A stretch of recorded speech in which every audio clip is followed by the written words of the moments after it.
All right, let me throw this presentation order up. We're just looking for a brief, 3 to 7 minute range, less is more kind of presentation, just to share with us highlights of a couple programs that you have in your county that might benefit some of these other agents to hear about, and just kind of network. And it would be awesome if some folks have questions while we're transitioning between presenters. Take a minute or two to ask some questions. We can also throw questions in the chat, and you can answer those in the chat as well and have conversations there. So feel free to interact as much as you want to. And if you need a reminder about the presentation order, you got that up on the screen hopefully right now. Feel free to take a picture of that with your phone or something if you need it, or you've got that email from me, I think, that has that presentation order also.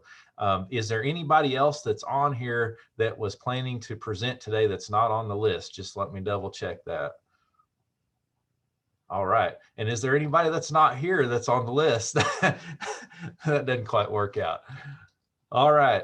Well, as soon as one person finishes, then we'll let the next person go ahead and share their screen without without interacting too much, so we can have time for questions, and then we'll give you the go ahead to go to start up, if that sounds good. So we're looking for hopefully some smooth transitions, and hopefully y'all are ready with your slides when it comes time. So thank you for putting those together. Thank you for sharing with your coworkers today. And it's just been great this month to get to see all the awesome work that's going on out there. So let's get us started here. I'm going to stop sharing, and Billy Ward, you are up.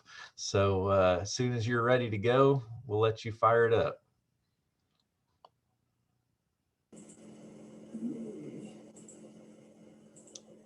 Billy Ward, Johnson County. Here he goes. Can you all see that? Not yet. Not yet. Okay. It shows I am sharing. That's NRCS. Yeah. Sorry, folks. Can you see it now? Nope. Okay. Let me swap. I wonder if this is my apology. Hey, David Builder back. Oh, there. Okay. Something's happening. Something's happening. We see your desktop. You see this one? Yeah. You should see this one.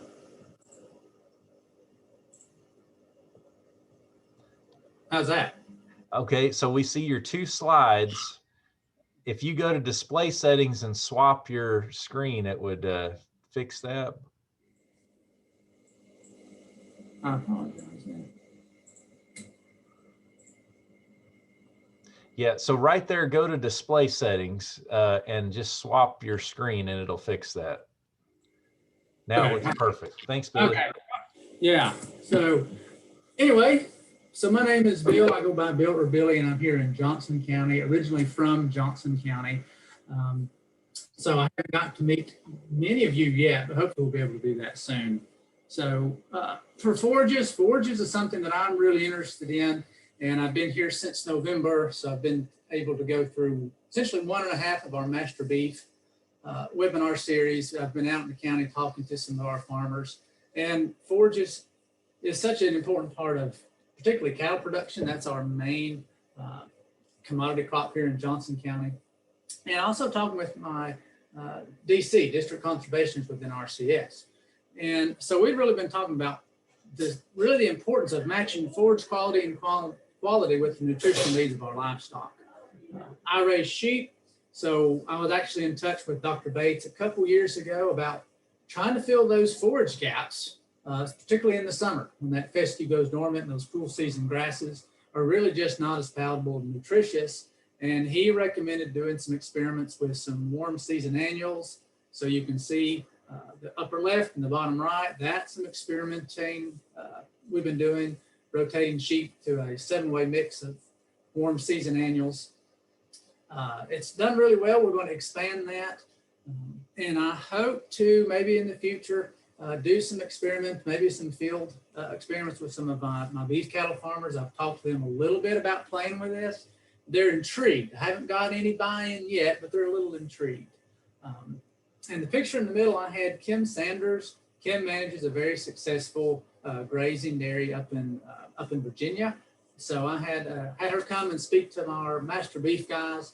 Really interesting about forage management. These guys are top beef cattle producers, but talking with them about how to manage those forages and really matching that quality and quantity up throughout the grazing season is something that we all kind of struggle with, and trying to get them maybe to think out of the box a little bit about what we can do. Some low cost but really beneficial activities and changes we can make to our production system. So super excited to play with this and experiment on my farm and have some people out, and also see if we can get some other folks to see how it works. So we were also able to do our bull breeding soundness exam, not exactly tied to forages. This was the first time I'd been involved in one of those. We only had 8 people. This is something the former agent did. It was pretty successful. Obviously last year they did not get a chance to do it, but I'm really excited to continue this program. We seem to have, just 8, not a great response. But what was interesting to me was out of those 8, 2 of those bulls, if you were grading them, they got like a C-. And another one of those bulls, they passed that bull, the vet did, but it had some lameness that they identified very quickly. So 2 to 3 out of 8 making a C- on their breeding soundness exam. There's definitely an aspect of ignorance is bliss, but when we talk about, as you know, getting a tight calving window and getting those bulls out to service those cows, it's a lot better to know. So some of those guys were a little not real thrilled with that, a little concerned, but I was excited that we were able to offer that so it wouldn't be maybe a bad surprise in a few months. So hope to make that more visible and continue that program. And I may be talking a little fast. I want to get my time in. So a third program, this is something I don't have a lot of experience in, but I've had several people in the county. And again, as you know, NRCS provides funding for high tunnels, and they have several in the works for the upcoming year, and they've done several, but they don't provide the educational aspect. As my DC has said when I met with him a few weeks ago, it's like, we have the money, but we don't do the education.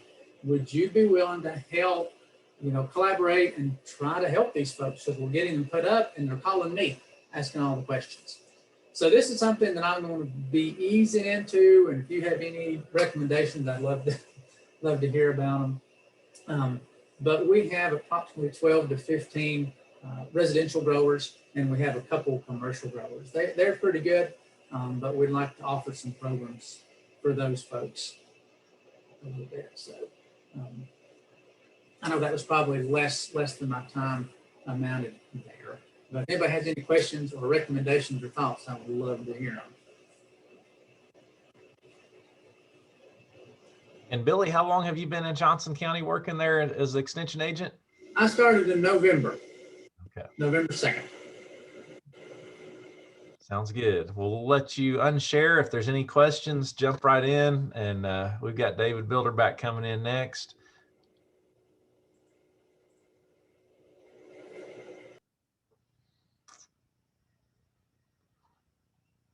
Oh, there he is. All right, David, we'll hand it over to you.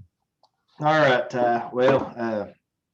I'm got a few things I'm going to go over this morning. I'm going to start off just with 2 projects that I have going at the current time. I'm the area farm management specialist for some of you all that don't know me in farm financial management. But come on, clicker. So the first thing I want to touch on is Dairy Gauge. This is the website that's out there. It's a current project I have going with the Animal Science Department and the Center for Profitable Agriculture. It's a dairy benchmarking program. This is the easiest way to do it is just Google UT Dairy Gauge. We've set up a lot of resources on there. The actual Excel spreadsheet is even on there as well. But is to do financial benchmarking against other dairies. But the best way to do it is to have me to come out and go to those farms and do this financial benchmarking with them. But we've also got 4 publications that we got done this past fall. that go through all the different benchmarks. You can even go on and watch a great video starring me. But I just wanted to touch on that. So far this year, what we've covered, this is just the ones I've done. I've not received the other ones from Kentucky or North Carolina or the other area specialists. But I had my meeting with a group that I work with every single year down in Athens. So the state has 542 million pounds of production. The group that I meet with down there represent 190 million pounds, approximately 35% of the state's production. The average for the state of Tennessee is only 18,000 pounds per cow. This group averages 26,000 pounds per cow. So as you can imagine, they are some of the top, I will put them as the top farmers in the state, and not just dairy farmers. These are some incredible farmers. No matter what they do, they typically are successful. So this group, 7,000 cows were milked. Of course, that's 26,000 pounds, and you can see for some reason that all moved there. I don't know why. But basically, that's showing that group's 35% of the production now for the state of Tennessee. Just looking at milk price, I know you all probably haven't got a dairy update because I sort of picked the two areas that I feel are sort of, I won't say the most neglected. Dairy is probably one of the most neglected things in the state of Tennessee from an extension standpoint, because we've lost a lot of experts over the years and they've not been replaced. And I would say statewide. And then I'm going to finish up. I'm going to ask John Goddard and Noah, and I think I saw Neil Denton on there to help me out with that portion of the talk, because I'm going to go on East Tennessee row crop production. But just looking at milk price, average for the last 4 years was 19.13. One thing, and I can't spell average, but we'll move on from that. One thing I will say, this year is going to be very tough for any livestock producer. Feed costs are going to be increased and elevated, and anytime that corn is elevated, you can guarantee you that nitrogen prices will be elevated. Corn and nitrogen move together. So if you all remember anything, remember that. The next thing I'm going to touch on before I get into my actual presentation, what we were asked to speak on today, row crops, is the Master Farm Manager Program. We just finished up the second class. Kevin Ferguson made these slides. They're a little wordy. It's not my typical style, but it's got a lot of good data in there. We've had 568 people now complete the Master Farm Manager Program statewide, and 66 UT state and industry personnel. We've got a diverse audience. The thing I'm most proud of might be this number. 34% of the farmers classified themselves as full-time. And when you look at extension meetings anymore, we don't get that anymore. If you want to see that, you've got to go to industry meetings. So it means we are pulling and filling a need for the state of Tennessee. In the first survey, 18%, that was roughly around 40 people, had never been to an extension meeting before. I had a few that said they don't feel comfortable coming to a traditional extension meeting because they're new. A lot of them were new and said that, they don't feel comfortable in that group because they don't have much experience. So I really think these webinars are something that we have to have in the future. It's got to be built into our program. I don't know, and I've talked to a few people. I don't know if the webinars, I don't think they necessarily need to be county-based webinars. I don't think it's something we need agents saying county agents have to have webinars. I think the webinars need to be probably state type programs.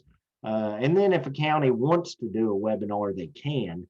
But I think that, it could just be another tool in the county agent's belt and say, here's some things that we have to offer, and that you can and do from the comfort of your home. But the end of class survey, 98%, 99% basically said they would recommend it. The most useful sessions were tax planning, record keeping, transition planning, understanding the financial statements.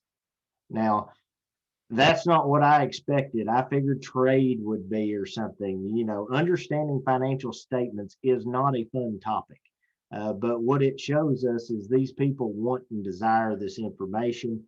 The other information I'll be getting out to you all for your county impact statements. So far, the total impact for Master Farm Manager is $6 million that's reported. That's no multiplication factor or anything. That is what the participants reported. And the average respondent is $13,065. So I will send you again the list of people from your county. And then for your county impact statements, all you will have to do is multiply that number by 13,065, and you will have your county impact. So future programming possibilities. I've had about 4 or 5 agents from across the state beating my door down saying, I've got producers, they missed the master beef class, they missed Master Farm Manager. So I've talked to Kevin, Rob Holland, and Keith Harrison, because I am going to make a change to this next Master Farm Manager, because I'm not willing to give up another 8 Thursday nights during the middle of summer to do one. So we've talked, and to sort of fill this need, and one of the main reasons that we're wanting to do it is the poultry producers. It sort of got dropped on us very last minute that poultry was going to be able to take Master Farm Manager. So we are going to offer a class probably in June. It will be Tuesday, Thursday for 2 weeks. So 4 nights. And then they will come back, and as soon as they sign up for the class, I will send them video recordings of the other 4 sessions that they have to watch. That way it's more short and condensed. There's just no way I can do another whole program throughout the summer. So we're going to try it that way. Basically, it is to help anybody that needs any of the beef programs for TAP, any of not row crop, I'm sorry, any of the poultry, some of the producer diversification programs, not beekeeping, not nursery, but the rest of them pretty much, other than organic, because you have to have the certification. You can use Master Farm Management for the 50% cost share. So this is probably not something we're going to do every single year, but we just felt, because especially that poultry group, they got last minute notification. This will give them another opportunity to receive that 50% cost share. All right, now I'm going to get to what I was supposed to, Ty, East Tennessee row crop program. And I'm going to cover this more as a Eastern region program. Anybody knows where the Fox and the Hound is sort of where this started. It might have started a little bit when Becky Richardson told John Goddard he was doing a plot on his farm. He says, what's a corn plot? But this was back in 2012, 2013, me, Stephen Huff, Adam Hopkins. We just got done with the loadout for the Hawkins County Cattlemen's Association. And we were just talking, and we felt that the largest group in East Tennessee of full-time farmers that were kind of neglected, well, they were neglected by extension, was probably row crop producers. There was no row crop meeting in all of East Tennessee for row crop producers. So with that, we started with the East Tennessee Grain Conference. The first one was at the region office. We had so many people sign up for it.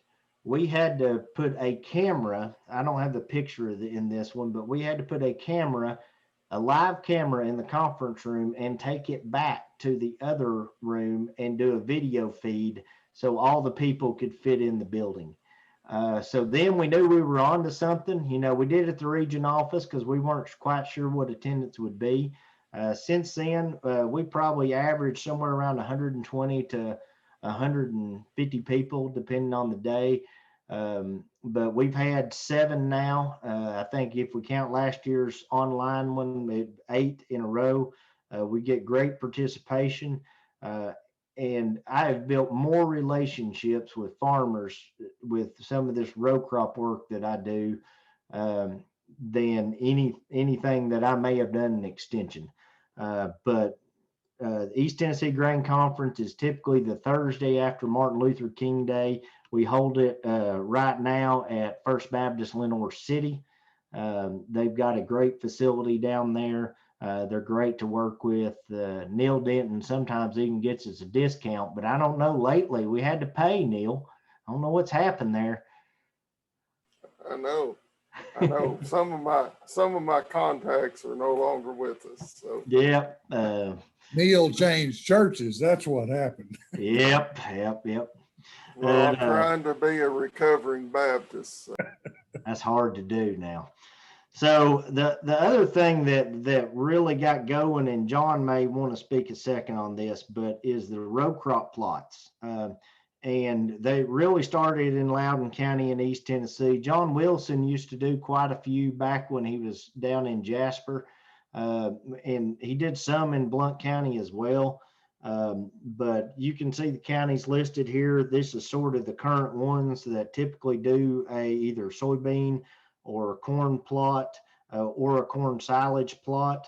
And that's Bradley, Blount, Loudoun, Jefferson, Meigs, Monroe, and Ray.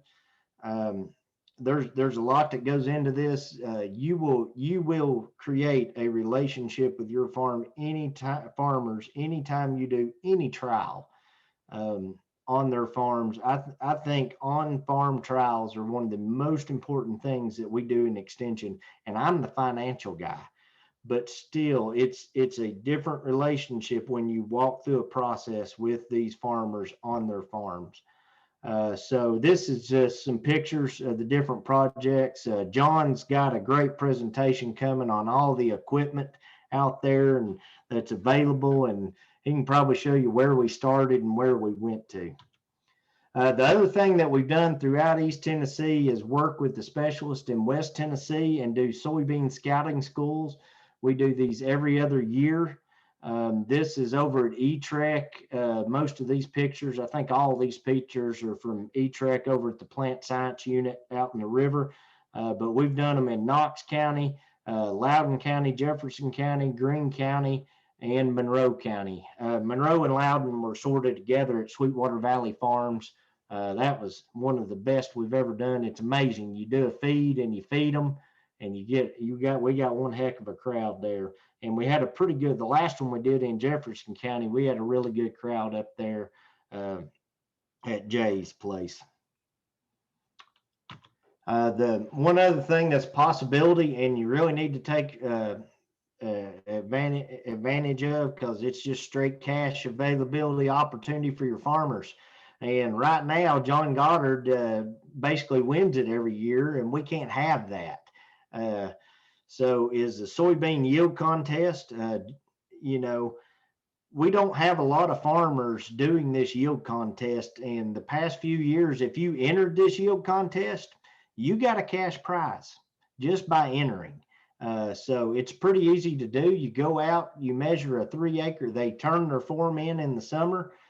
When you go to harvest, you weigh the truck on certified scales, you bring the truck, you fill the truck up with the soybeans, you go back and weigh them, and you do simple math of subtracting, and then you divide by the area that you harvested, and that's your yield. And then basically it's a statewide contest done by the Soybean Promotion. Dr. McClure puts it on, but it's a great opportunity to get out there. Maybe don't put a plot in next year because we've already had to turn all that in, but there's no reason you can't do a soybean yield contest with a farmer. So that's a great opportunity in the county. Other things we've done in the past is have university students. This is down at Swanks Farm in Meigs County. They were a half a mile from the center of the eclipse. So we had a group of ag econ students come down, and we did a farm tour. We cooked steaks and we watched the eclipse. And Chris Clark there in shorts, the department head, he paid for the steaks. So it was a good day, wasn't it, John? The final thing that I wanted to touch on is, oh, well, I got two more and then I'm done, is the row crop field day. We do a plot. I do one with Swanks Farm and Swank Seeds. They have Beck's. Kevin sells Beck's. So he does a field day every year. But he said, I would love to incorporate one of the university plots in with that field day. So what we do is we alternate corn and soybeans every other year, and we have a field day, and you can see we get a heck of a crowd to come out. We talk about they talk about their Beck stuff, and then I typically try to get Ryan Blair or somebody from West Tennessee to come over, because I don't need to be talking corn varieties. That's my playtime. I like to go play in the cornfields, and that's my way of getting something different than doing financials all the time. So we get somebody to come in and talk about those different soybean and corn varieties. It's typically a great day. And then we have typically Aaron Smith or somebody from the university comes down and at the dinner and does a short talk on what the markets look like in the future. The final thing I wanted to touch on is, the opportunity to do university field trial studies. Right now going on, two that I know of is a variable rate fertilizer study with Dr. Lori Duncan. That's happening at Cherry Brook Farms in Loudoun County. That's funding that's getting paid by TDA to look at our fertilizer rates, but they wanted farms throughout the state to do it. So Dr. Duncan's doing that down in Loudoun County. The other one, which Goddard can go way into depth on, we probably don't want him to, is the DuPont soil amendment study. I mean, this one's so good. You see this spreader right here? That's what, a $60,000, $70,000 manure spreader. DuPont bought that and gave it to the University of Tennessee. I mean, so these studies have opportunity in your counties, and it's amazing the relationship that you make with these farmers. There's just a total difference between when you're out there doing something with them versus you're just that person they come to. And most of you all, I'm talking to people that know this, but it's kind of my high horse too, because it's a totally different situation when you're out there in the field with them versus they see you at a meeting or they come ask you a question or call you in the office. So my advice to anybody, get out there on these farms. It's a lot more fun. Ty, I think I can take any questions, but I just wanted to do, a total overview of what's happening in East Tennessee row crops. Sounds good, David. And I just want to thank you for supporting our Eastern Region ANR agents and producers in so many different ways. So any questions for David? If you're interested in row crops, don't hesitate to ask any of us.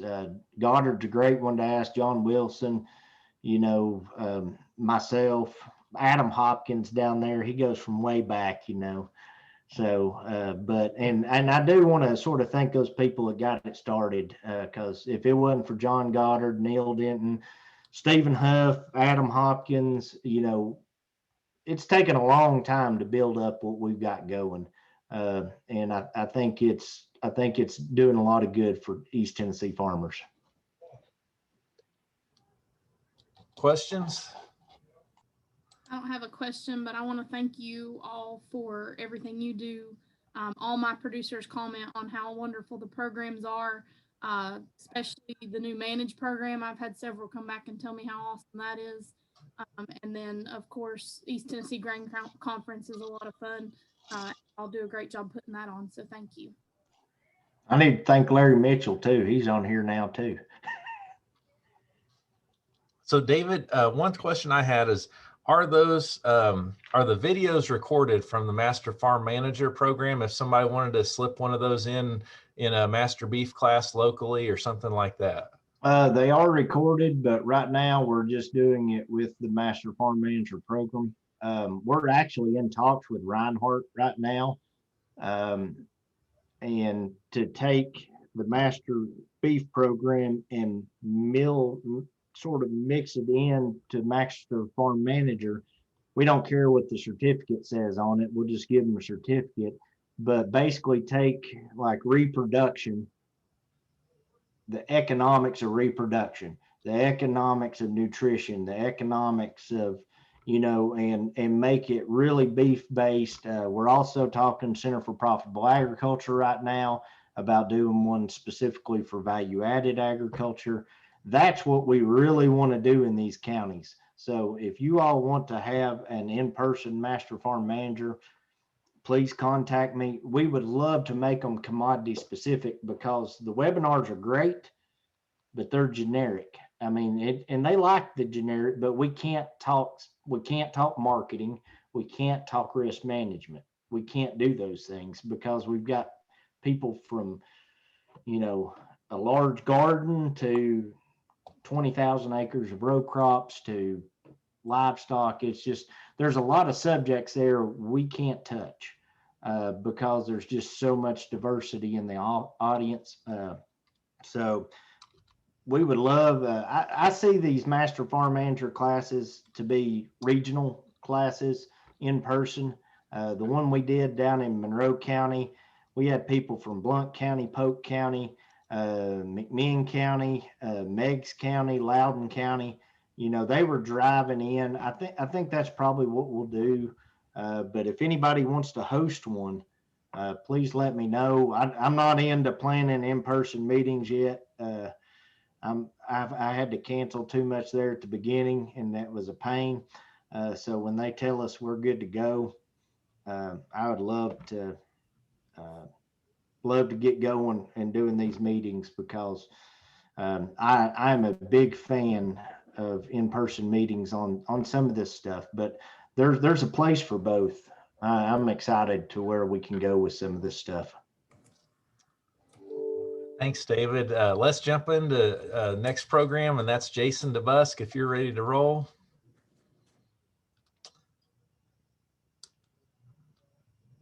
And Jason's in Bradley County. All right, good morning, everybody. I'll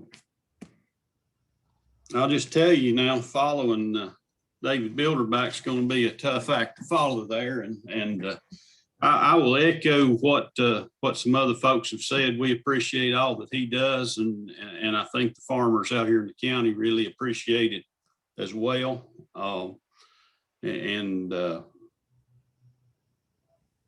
The statement that he made about getting out on the farm, this past year has been a challenge for us, and it has enabled me to spend a little more time getting out on the farms and meeting these guys one-on-one. And I think that's going to pay dividends down the road.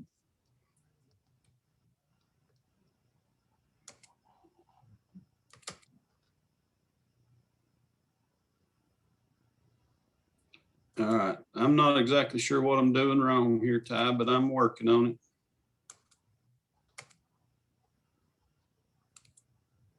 Something's happening now. All right, we can see your slide there. All right. So for those of you that don't know me, I'm Jason DeBusk, and I'm here in Bradley County. Let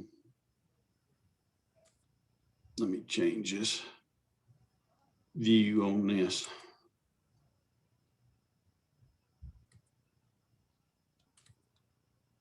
Is that better? Perfect. All right. Oh, fairly new to extension, not near as new as Billy was there in the first, but a whole lot more inexperienced than some of the folks that I see on the screen here with John Goddard and Neil Denton and some of these guys that I've known for a long time, but haven't worked with you that great deal of a long time. So my presentation here is going to be pretty short and sweet. And part of that is because of my newness to what's going on with extension. Of course, we've had some of the traditional programs here in the county, the master programs and those type things. But one thing that I'm going to try to do this year, or that I am doing this year, and I've kind of stole the idea a little bit from John Goddard and Jonathan Ray and John Wilson. And I'm sure there's some others of you out there doing similar programs in your county, but I'm going to do an on-farm pasture weed identification, pasture management type talk. And I guess one thing that's maybe going to make mine different than some of the others, I'm not looking at it as far as from a trial standpoint. I'm wanting to set it up so that we're going to spray with some different herbicides at different times of the year, so that we're attacking some different weeds. And I'm going to go through that. I'm kind of like David Bilderback from a standpoint of I'm a numbers guy from way back. So I like to look at the economics of these programs and not necessarily just say, all right, this is what you've got to do. This is why you've got to do it. I want to throw it out there and say, okay, this is what we did, and this is what it costs to do that. This is what we did on this area, and this is what it costs to do it. And over here, we did it a different way, and this is what it costs. And you can see for yourselves the difference in it and make up your own mind, because to me, it's a whole lot easier to get somebody on board when they're looking at it from a standpoint. Everybody's financials are different. Everybody's end goal is different. So to kind of put out some options there and just kind of, let them see what, if you want to spend $15 an acre, this is kind of an idea of what kind of kill you're going to get and what kind of an end result you're going to see. If you want to step it up and spend $30 an acre, you probably going to attack a few more of the weeds, but again, you are spending more money. So that's kind of the angle that I'm wanting to do this from, as opposed to just going out there and saying, you've got to spray this month of the year and doing it from I guess more of a traditional standpoint. So, and again, this is totally new program. I haven't done it before, haven't ever done any program like this before. So I'm open to and willing to accept any and all suggestions from those of you that have been doing this for a while and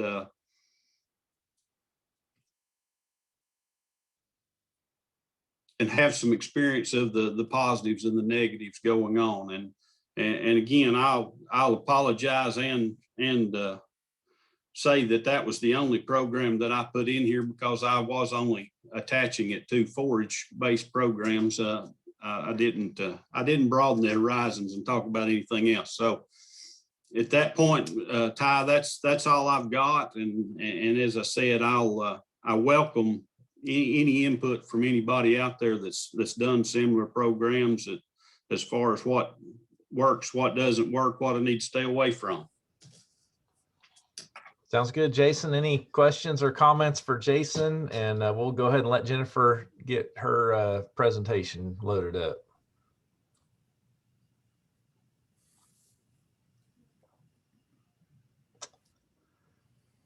All right, it's pretty quiet, Jason. Thank you. And Jennifer, I see your screen is shared there. We can see your desktop. Okay.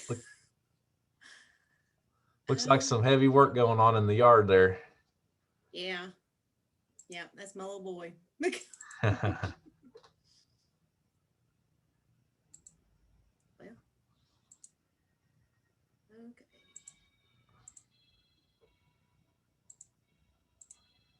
All right, can you see it now? all set. You're ready. Okay. So most of you know I'm up here in Claiborne County with Tom. He handles most of our ag stuff because I'm 75% 4-H. So we're going to switch gears a little bit because I'm doing livestock and I wasn't able to join that day for livestock. So one of the programs I've done so far is Introduction to Artificial Insemination. I done that back in September of 2019 before COVID. Just telling the farmers and producers that showed up, I had 17, watch them for natural heat. They can use, the heat patches. You can use Lutalize to bring them in heat, synchronizing them, time AI. I have been a certified AI technician since 1999, kind of aging myself there, but I took my AI kit and showed them all of it. I took my breeding tank that I carry around when I go to farms and breed, showed them a thawed semen straw so they could take a look at that. And I also went out to some of our local slaughterhouses and got some reproductive tracks and actually had them out on my tailgate of my truck so they could play with those and get the feel of it and see, if that was something that they wanted to learn how to do for themselves for their own operations. I hope to have a follow-up to that. I had hoped to do it last year, but it didn't happen. An on-farm presentation with them. So maybe we'll get to do that pretty soon. Also, I had a mineral class. I had a producer come to me wanting to know about the differences in the minerals and which ones to use.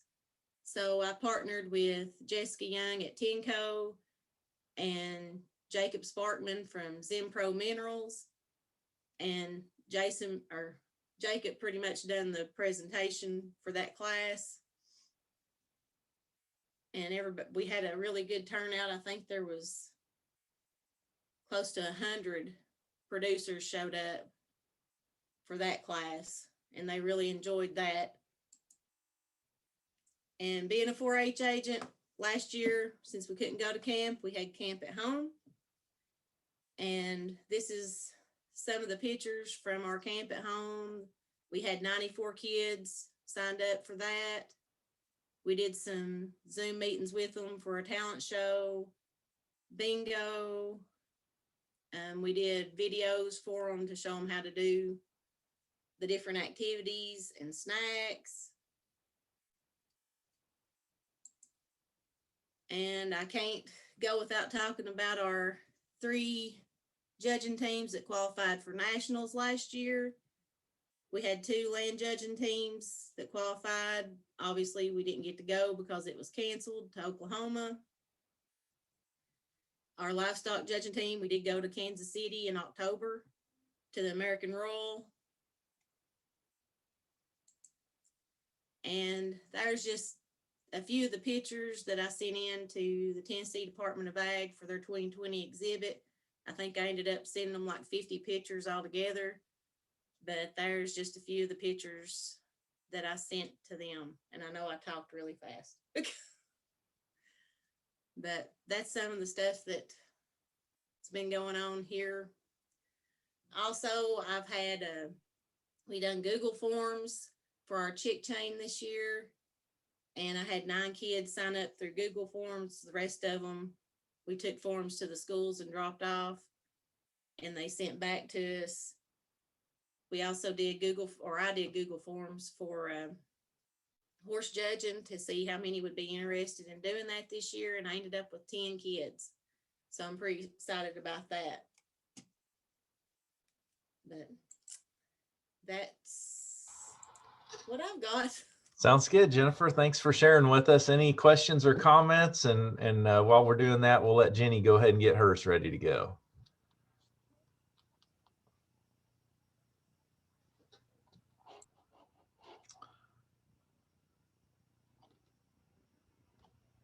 All right, it's pretty quiet. I see Jenny Goodrich is on with us. Jenny, you doing all right there? Yeah, I just got to get it loaded up here a second. Okay, sounds good. Well, we'll turn it over to you. And Jenny's in Morgan County. And my computer locked up. Hang on just a second. Okay, if we need to come back to you, let us Yeah, know. maybe skip ahead one because it just completely froze. It's going to be Okay. started raining and that was all she wrote up here. John Goddard is always ready. I'd say he could step up to the plate if you're willing, John. Of course. You're the man. Loudoun County.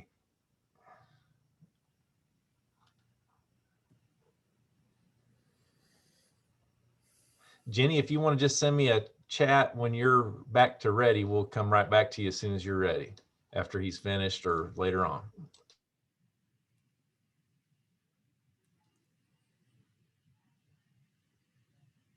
Are you seeing that? Perfect. Okay. I'm John Goddard. I'm the old geezer here today, but I'm down in Loudoun County and we're just south of Knoxville.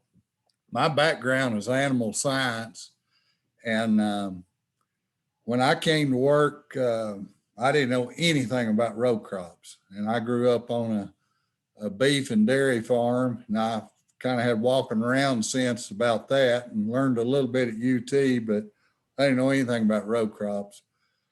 So I avoided it like the plague. And then, as David mentioned earlier, one of our producers, his wife was from West Tennessee, where everybody out there participates in these corn variety trials. So they wanted to do one over here. Well, we didn't have any equipment at all, and I didn't have the first notion of how to do one. So anyway, this picture here is taken from the Loudoun Bridge there as you cross the Tennessee River, and that's overlooking where we do a plot every year. We either do soybeans in this plot or we do corn in it one. This is two, we have an early and a medium season corn varieties in this particular trial right here, 8 rows. We use 16 row, 24 row, grades 24 row planters. So we did 8 rows of each variety. And we get all the, David Bilderback's a given. We always use him, but we get the Jonathan Rays and the Neil Dentons and the Noah Washburns and everybody else around us to come in and help, and Jessica, and sometimes they even get some 4-H agents to help us out. And when we started, like I said, we had no equipment. I had a 25-foot Stanley tape, and that was all that I had. So what kind of equipment are you going to need to do these trials and demonstrations? And we had nothing. So I talked to Ryan Blair's predecessor, and he sent us an old grain wagon that they had kind of discarded out there, a way wagon. So he sent it over here, and we were able to kind of fix it up and get it going.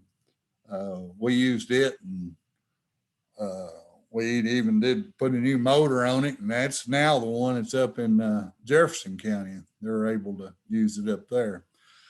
And we've got producers now that we work with that have the latest and the greatest equipment. And then we've got some producers that have nothing. Some of the old equipment up here, we got one fellow that has a 2-row picker that he uses. And of course, we make money off all these deals, and we take that money and we buy nice flags and poles and so forth, and the tapes and the duct tape and the buckets, and Ken Goddard's wheel right there that we borrowed, and we buy new wheels for everybody. So you're not kind of stuck out there on your own. There is some money available to buy good equipment. And when you go to a farm, you want to kind of take pride in what you're doing. And that's why David Bilderback trades trucks so much. He takes a lot of pride, much more than I do. I still got the same one that I had when I started to work. And then we've got all this fancy equipment right here that we have bought. And when you're out there in the hot sun and combining corn, you want to have a tent over you, and you want to have something good and cold to drink there. So we take care of ourselves as well. And one other thing that we ran into was drones. And we wanted to be able to see some of these plots and some of these trials that we're doing that David mentioned earlier. And so we've hooked up with Dr. Ash and Bob Freeland, Darrell Hensley, Alex Adams, and DeKoff from TSU. And they brought their drones in, and we've got some good video. And we've even helped some of our grad students with some of this. And then some of our equipment, this trailer that you see right here, and we're taking the scales off of it, that's the weigh wagon that we inherited from the Ken Goddard Switchgrass Genera Energy folks. And we use it for corn silage trials. And you can see the lady up there at the top, Deb was one of my PhD grad students, and she was going through and chopping the corn by hand. We were putting it on the weigh wagon to weigh it. And some of the other equipment, once Ryan Blair, he takes real good care of us in West Tennessee, and he paid for half of that new grain wagon right there on the trailer, and we unloaded it. And that's when we sent our other one up to Stephen Huff, which was Ryan's predecessor up there.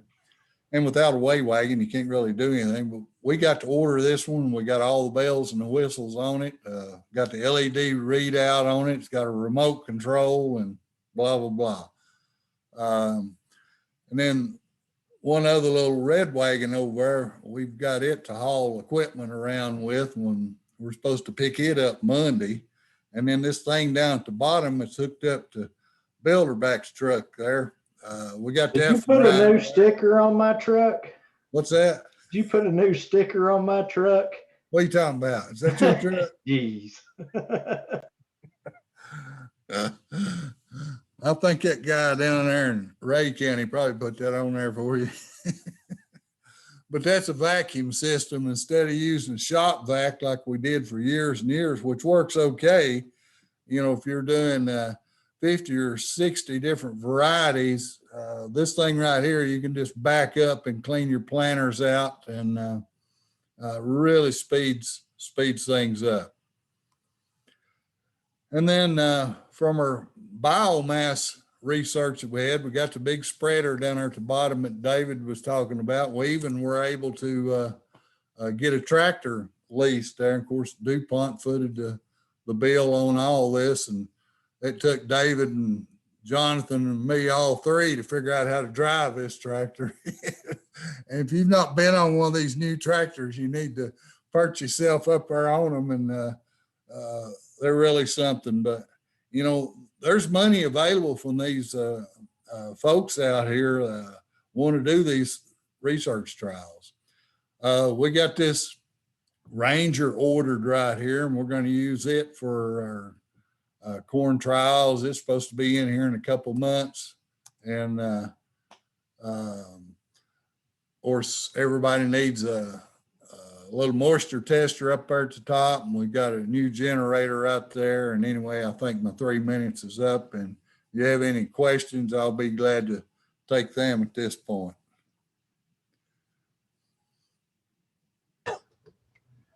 Thank you, John. That was great. I'm glad you could doctor up David's pickup a little bit there too. Well, we have a good time, and David is a big help to me, and I probably wouldn't be doing all these programs if it wasn't for him. He's good help, but he creates work for me as well. So we do help each other out, and I'm glad Connie Haskell sent him my way. That's been an answer to my prayer. He's wearing blue today too, I think. Yeah, he's a big Kentucky fan way back. You're no longer my friend. So any questions or comments? And while we're doing that, we'll let Chris Mackey get ready to go. I need to stop sharing. Yeah, if you want to stop sharing, and I would say that if any agents are interested in learning more about row crops, I know they would love to invite you out for planting or harvest or whatever. If you'd like to get out there with them, they're always looking for some company and free labor. Be glad to. And even old Ty Petty will come out and help you once in a while. Every once in a while. I'd like to get out there all the time. That's fun. And when he comes, put him to work. Give him a job he can't get away from. All right. So Chris, are you ready to go here? Yes, sir. I am ready to rock and roll. I'll share my screen real quick. I've been working on, I had just a epiphany and added a few things here at the end since I do have a 4-H appointment as well. A couple things I wanted to highlight that we're doing here in the county and in this upper 8 region. But some of the things that we've got going on in the county, typical master beef producer course. We did that in conjunction with Washington and Carter counties. That was January 22nd and the 23rd, and we had that at the Appalachian Fairgrounds so we could socially distance and everything. We graduated, I'm pretty sure 44 individuals. I'm hoping that's the right numbers. I can't remember off the top of my head. But it went over, was a huge success, honestly. Had a lot of good feedback with everything and had some great speakers, great topics. And we were very fortunate to get that accomplished. What I'm doing specifically though, not just for my county, but I'm doing it in conjunction with Adam Watson. And he started with the vegetable side of things, but we're doing a lot of virtual online learning classes. And from a livestock standpoint, I started with a backyard bird course, and that was in conjunction with our chick chain meeting, but we also talked about adult bird care, and the progression from taking care of those baby chicks all the way through adulthood, what to expect and what can you do with backyard birds. Tomorrow, April 1st, we're having a value added class, and we have Patrick Duggar as well as Mike Brown with TDA speaking about the guidelines with value added products, because farmers markets are fixing to come up really soon. And I've had a lot of folks wanting to start selling their own meat, either from their own farm stand or going to farmers markets. But we're also going to talk about jams, jellies, baked goods, dairy, other different products. So just kind of a broad range spectrum on products that are produced in Tennessee and what those guidelines and rules for selling and marketing those are.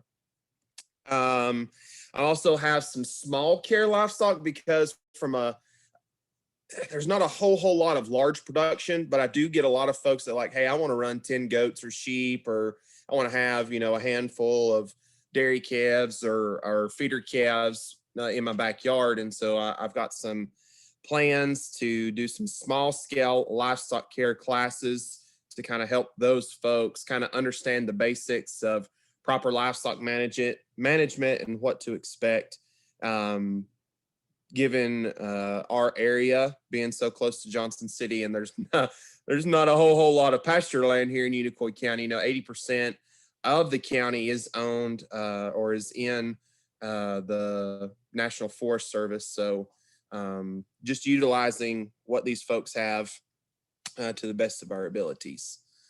So that's from an adult side, what we've got going on in the county right now. I will say we did have a Master Small Ruminant Symposium planned, and that was with Washington and Carter counties again. We ended up having more speakers than registered participants for this year. So we forego that conference this year. And I think what we're going to end up doing is doing it every other year. And so I think there was actually 40 participants last year, which was a really great turnout. And so we're going to skip this year. Hopefully next year will be a lot better. And I think COVID still has quite a few folks leery to come to some of these events, or at least particularly up here. Like I said, I also have a 4-H assignment. And so this is brand spanking new to our county as well, or at least as far as I know. I know back in the day, there used to be a sheep project in our county. But to my knowledge, and Tom may correct me on this, I don't think we've ever had any Unicoi County youth exhibit pigs. And so this past fall, we actually, well, it was really our FFA advisor came to me and she's like, I've got kids that are curious about showing pigs. And I'm like, all right, well, let's do it. So we ended up having 5 youth exhibit 6 pigs. We ended up going to 2 shows in person, and then the 2 virtual shows with the region and the state. Super successful, honestly. I mean, these kids done a fantastic job. They came away with some banners at all of these shows, and done very, very well for their first year. I think honestly, now that we started, we could easily have 20 kids participate in this. And so I'm really curious to see what those numbers are going to look like for this fall. And then that kind of sparked some interest because showing livestock is not a thing in our county. And so these kids are kind of eat up with it. And they're like, well, I want to do sheep. I want to do goats. I want to do cattle or something. And so I had this stupid idea to start this dairy beef feeder calf program. And somehow Kathleen Wilson agreed to join in with me on this. And so right now we have 19 participants from Carter, Greene, Johnson, Sullivan, Washington, and Unicoi counties. And so essentially these kids are learning how to properly care for baby dairy calves. We have a project record book that they're keeping records on these things.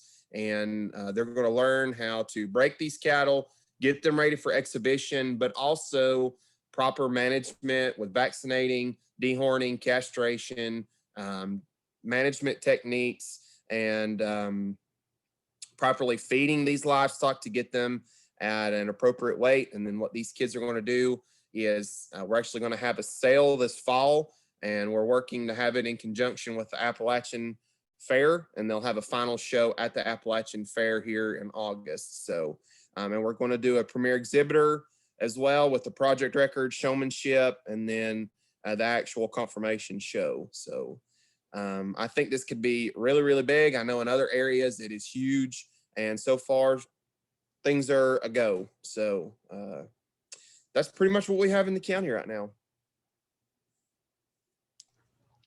That's new. Thanks, Chris. Any questions or comments as our next Chris Ramsey is coming up next? You bone the legs up on them Holsteins, do you, Mackie? Say that again, Steve. I say you bone the legs up on them Holsteins when you show them. Oh, you know it. We got the hairiest ones. Chris, it's good to hear what all the new things that are going on there in Unicoi County. Thank you. If you want to unshare, that should allow Chris to jump in there.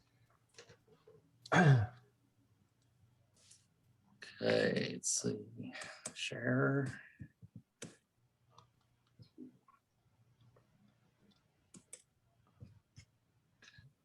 All right, Chris Ramsey, Sullivan County, looking good there. Is that showing up? Perfect. All right. Okay.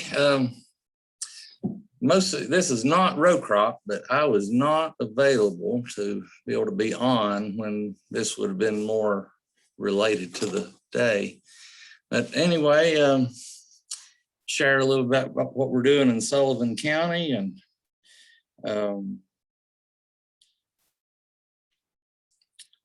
thank you for the opportunity. That is from Sullivan County, the picture. But we do have a master gardener program. It's kind of unique here in the area. It kind of involves about 4 counties and maybe even part of a 5th one. And we have several projects around. And I always say in 2001, when the World Trade Center towers got hit, we kind of transitioned to a lot of local food and people want to know where the food come from, and community gardens. And that still kind of exists today. I picked one of these out, and This volunteer has been really effective in getting support from all the places there on that sign, you know, AARP and United Way and all kinds of different places that give them money to support the project. It's kind of in connection with a church in the community as well. So the church owns the property and lets the Master Gardener volunteers and people in the community do this raised bed community garden. I think there's 94 raised beds. They've got a compost area there where they do all their composting. They've got a little building there where they weigh all the vegetables and they report to me each year how much produce they're, you know, coming off of the garden.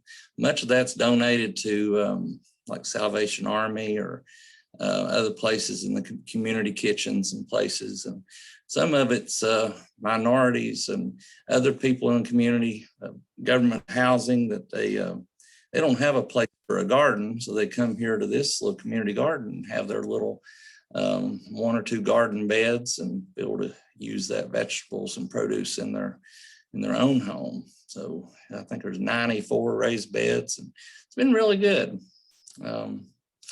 That's one thing I've got.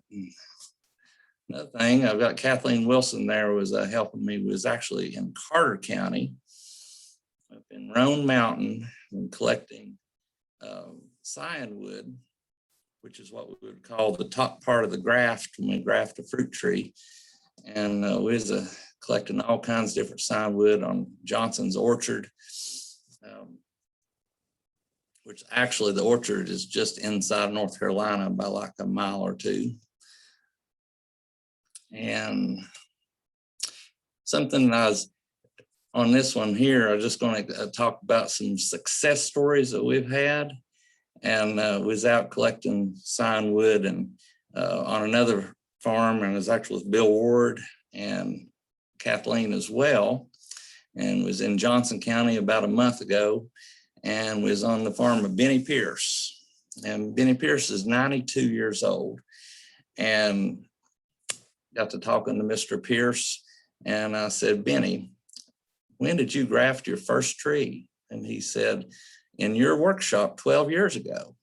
And he wanted to remind me that he had lived in Sullivan County up until about, just a few years ago. And most of the trees were grafted while he was in Sullivan County and planted in Johnson County on his home farm, which he has recently, in the last year or 2, reconnected with me and invited me to come up and get grafting wood out of his orchard. So to me, that was one of those really great success stories, that he grafted his first tree when he was 80. He's now 92. He has about 100 trees, and he goes on and does lots of teaching in the community and sharing with people about how to graft trees and care for those.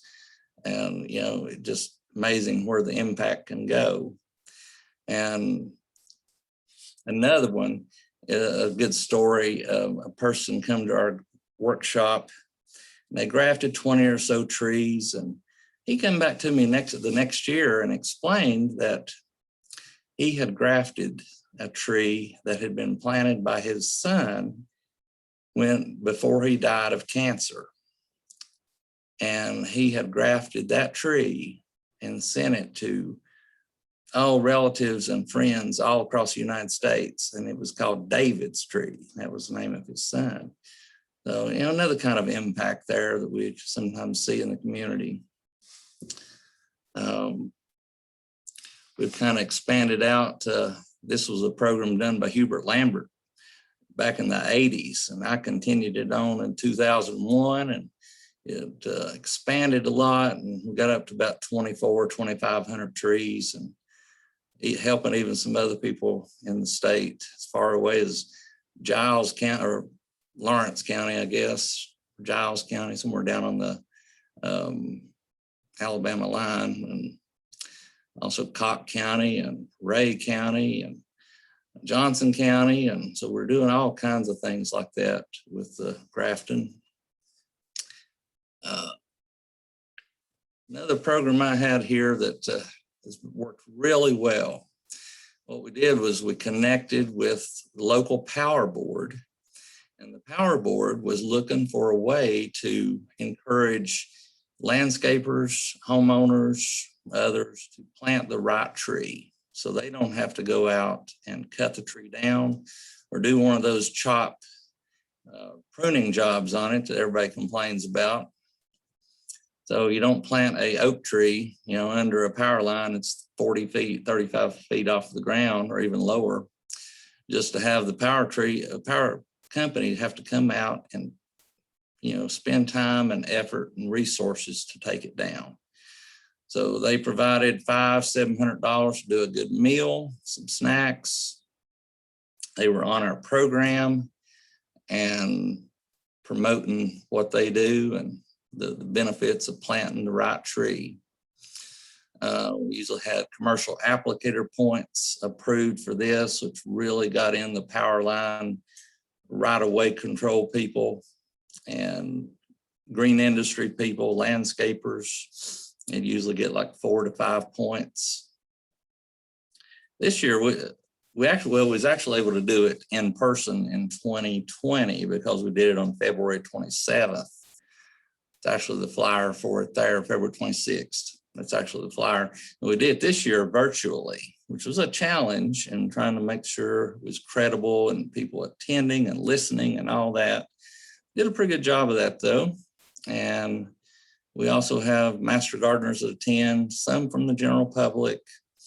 And our power board always looks forward to continuing to partner with us on that. And this year we didn't do a meal, but they were still a partner and helped us promote and spread this out. And I think that is all I had. I do master beef producer in the county as well. Got my idea from Greg Upchurch. Mine's a little non-traditional. I think we had 49 people complete master beef producer in 2020. And we just give credit for any kind of programs going on throughout the year. We usually do one a month. And then we also count things like Northeast Tennessee Beef Expo, Steak and Potatoes Field Day. We had a cattle tour where we give credit for that back in 2019, but prior to COVID. So all kinds of things there. If you got any questions, please let me know. Thank you, Ty. Thanks, Chris. We'll let you unshare, and Kathleen Wilson from Carter County will be next. And any questions or comments for Chris Ramsey? Did I unshare? We're still sharing right now.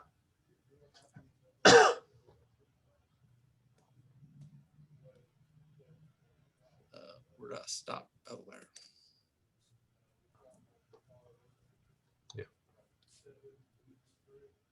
Chris, 94 raised beds. I might have to check that out with you next time I'm up there. That sounds pretty neat. Yeah, be great.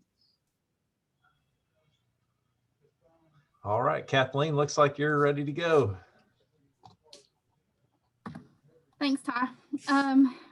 Thanks to all the agents before talking about the programs we've done together. It's pretty exciting. That's probably my favorite part about at least being an ANR agent in the Eastern region. I hope it's that way throughout the Middle and West Tennessee, is that we all work together and we support one another. And it seems to be that if you have a question or you need help, I have never had an ANR agent tell me, no, I won't help you. And a lot of times they'll come and completely help you. They'll just come and they'll like, let me show you the ropes. And then you try to do this as you get more comfortable or more prepared to be successful doing it on your own. And I'm thankful for that. So thank you to all those agents that I know are in this meeting that have helped me. And there's tons across the Eastern region that have helped me so far. I became an ANR agent in 2017. So I've not been one very long, but I've had fun with it. All right. So the first program I kind of want to talk about, when I got to Carter County, they wanted to do farm safety. They're really big on safety. I'm thankful for that because I find it very important. I think it's an important program. The first one I hosted, I was like, we'll have a small farm safety day and we'll invite, the community. I had 220 people come to my farm safety day. So small went out the window very quickly. I'm very lucky that I have been able to partner with agents in other organizations. So my emergency management services, the EMA, small businesses, Farm Bureau, obviously all of us really use Farm Bureau and NRCS. But I'm lucky enough to have some local farm stores. They wanted to partner with me as well. So what we did, we actually crossed programs. So I made sure 4-H was involved, FCS and Ag, so that we were all there and they could see all of us at the same time. We did it in September because that's roughly around the time that they have National Farm Safety recognition. And I partnered as well with Eileen Legault talked to me about the farm safety program that they utilize. So she connected me with them and I went to the training. They provided t-shirts for this event, bags, handouts, those types of things. And then we also had everybody from those businesses was able to speak. So we had the local farm supply store did their talk on chainsaw safety. So they were kind of set out around and about. We used a farmer. He just donated his whole farm to me. He said, use what you need and just let me know what I can do. So he has bathrooms on site that he built through TAEP. So we got to talk a little bit about TAEP as well during the farm safety. We had a lot of tractor companies, local ones that do sales, dealerships. So I had McQueen Farm and Equipment out of Shady Valley, which is actually Johnson County, but a lot of my guys use them in Carter County. We had East Tennessee ATV. They sell Mahindra and Massey Ferguson. So we did tractor demos. I had a farmer donate an older tractor to let us flip it over. And we recreated a demonstration with the fire departments. So we actually used the airbags in scenario. Obviously, a straw farmer was used in the making of that recreation. But other than that, it was pretty spot on of what they could experience. The tractor didn't have a roll bar, so we talked about the importance of that. Some of the pictures you see, my farmer actually cleaned out his hay barn for me to use because I'm like, where am I going to put 220 people? Because Carter County doesn't have a ton of meeting spaces if you've ever been there. So he actually cleaned out half of his hay shed for me to put up tables. He helped me. Our stage is actually a hay wagon that he has. And we put our speaker and microphone up there for people to be able to see them. And then we also worked with Wings Air Rescue. So we had them come in and they talked a little bit about how we could work with dispatch.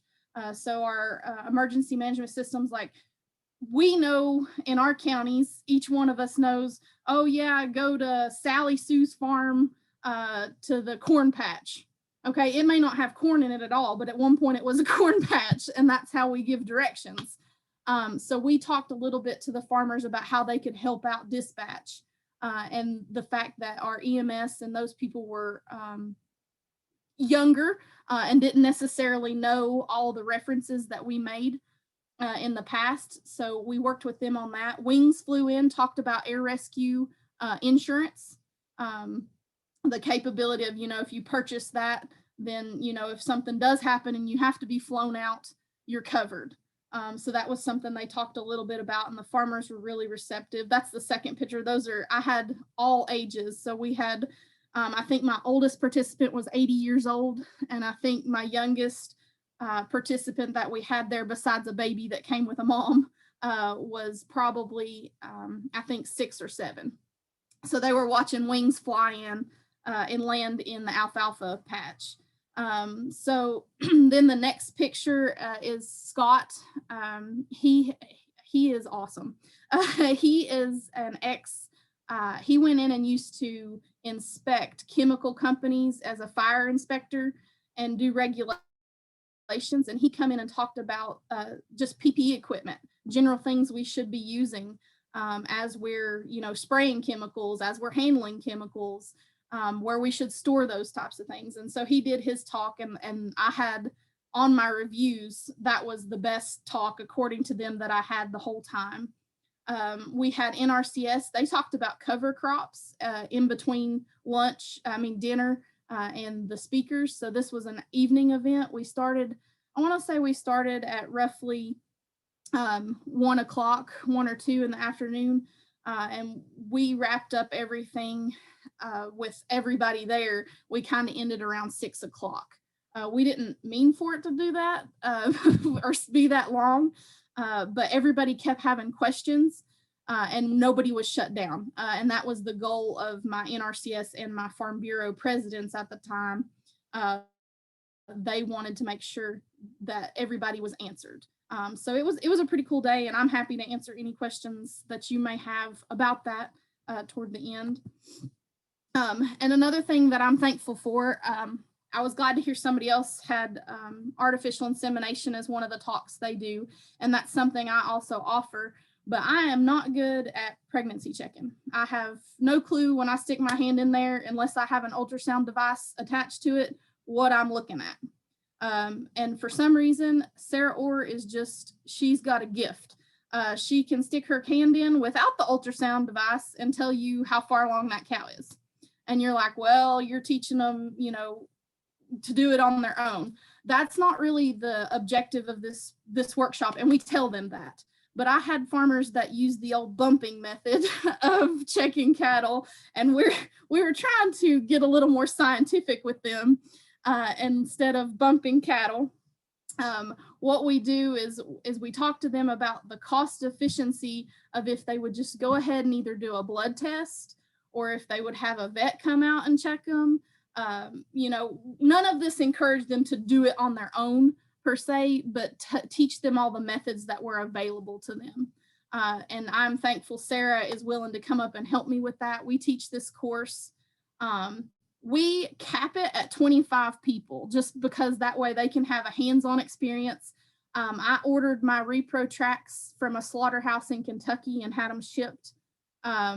Actually had them shipped to my house because I didn't know when they were going to show up, and that would have been disgusting for somebody to discover if they didn't get refrigerated. But anyway, I had them shipped over, and we actually had some tracks that were pregnant that had been slaughtered at the house. So I should use processed. Sorry, I'm working on that. But anyway, it has been processed. And we ultrasound the processed uteruses. Like, we let them see what it looks like outside. Then we stick the track in a garbage bag, a black garbage bag. And we're like, look, you're not looking at this. You can't see when you're in there. It's not like we can zip open the cow and look at it. So we try to give them the real experience. And then I have a farmer who is really good to me. This is the same farm that allowed me to use their farm for farm safety and my AI school. But we actually have a farmer who donates cattle to me. So I just give him a number of how many I need, and he brings them to me. So I asked him for 25 head to pregnancy check. And he said, no problem, tell me when you need them. And he drops them off. So we do the morning up here at the shed. And what they do is they get all the hands on. We talk about all the hormones and all that fun stuff, do a really good educational talk. And then Sarah and I take them down to the chute, and they actually do it with no ultrasound machine. Then they do it with the ultrasound machine, and they also learn how to pull blood, draw blood from the tail. So we do the whole experience with them, and they ask questions. I have had several of my guys tell me this was the best event they've had in the county, and they love it. And I now have a lot of producers that are willing to do pregnancy check. So I have several now that draw blood, and I have several that call a vet out to actually ultrasound and show them that. They found that very fascinating. So it's had a lot of good feedback. And then some other programs just to highlight, but not really go in depth.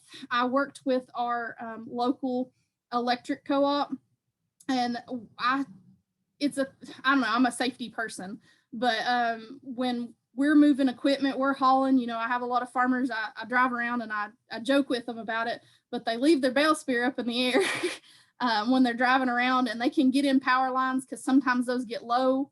And my farmers are always willing to help people. They're some of the nicest people we ever met, and I'm sure it's the same in your all's counties. But I try to teach them that they can't just jump in and help sometimes. Just like if a tractor's flipped over on a neighbor, you might do more damage trying to flip it off of a neighbor than if you just leave it there and let emergency medical personnel come in and take care of that. So that's kind of what the farmer electrical safety was. Chris Mackey highlighted our small ruminant program we all do together. That's something Anthony Shelton, Chris, and I do together, and we'll pull in other counties as well if they're interested in hanging out. And then we actually did road safety rules and regulations and laws. I pulled in the Tennessee State Trooper, and he come in and talked to all my farmers. It was one of their favorite programs. He talked to them about what road safety look like. Do you have the right of way? Does somebody else have a right of way? How important is it for you to have those yield signs on your tractor? Just different rules and regulations. And it was one of the last programs in 2020 that I got to have before we decided that we couldn't have programming for safety purposes. So those are all things that are available. And I've had fun doing with my farmers and working with other agents across East Tennessee. But thank you for letting me share. I appreciate it. Sounds good, Kathleen. Thank you. So we've been going at it about 90 minutes, and I'm thinking we might be able to use about a 5-minute break. Two things to mention before we do that is David Bilderback put a link in the chat to the UT dairy gauge. So if you want to check that out, if you haven't, you can check that out. And then Neil, we'll have you run. You'll go next when we come back from the break, if that's all right. And if y'all want to visit on here for a few minutes during the break too, that's great. So let's come back together at about 10:03, something close to that. And just so you know, we've got about 6 more to go. So maybe in the neighborhood of another half hour or 40 minutes, and we'll wrap it up today.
Hush, Mommy.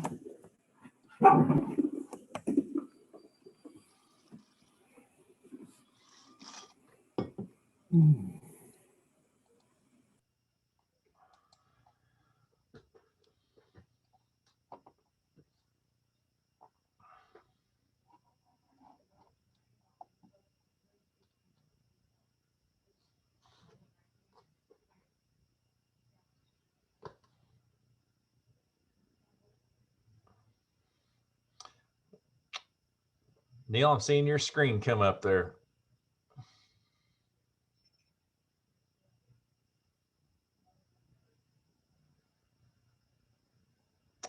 But I think you're muted, actually. Can you hear me now? Yeah, coming through loud and clear. All right. Internet has been acting a little funky this morning, but hopefully it'll be ready to go.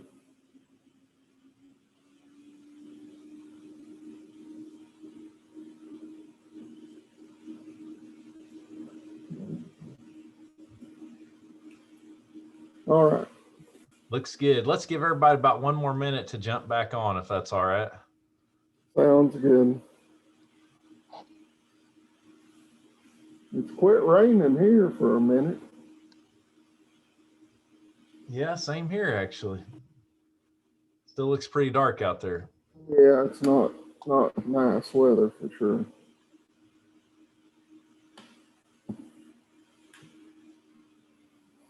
Oh.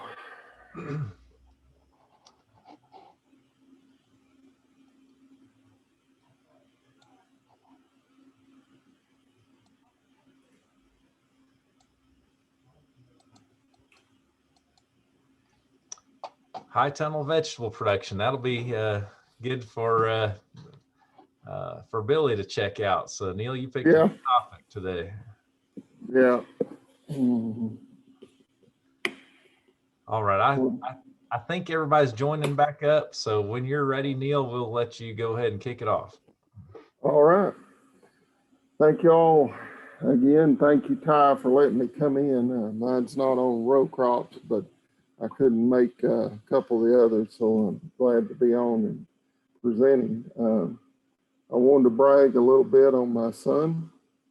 He just found out that he has gotten into Clemson for graduate school in architecture.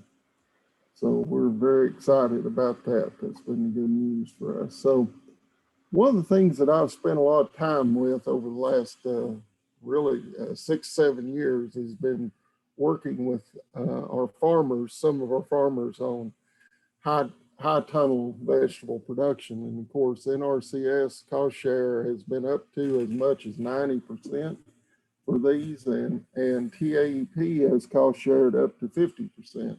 Now, some of the rules and some of the things have changed over time, but still there's cost share available. And we have several people who are growing for markets. We have 8 farmers markets, weekly markets in Knox County. So we have a lot of folks who are interested in selling produce at those markets. And the great thing about the high tunnel production is the increase in yields that they're getting. Pretty amazing, actually. We're seeing tremendous increases in some of the yields for vegetables compared to the field grown that they were doing before. And really, we're seeing a great reduction in pesticides, particularly fungicide use. In tomatoes, we were spraying as much as every 5 days in some summers to keep down blights and other diseases. If you're in a high tunnel, we see very little of that.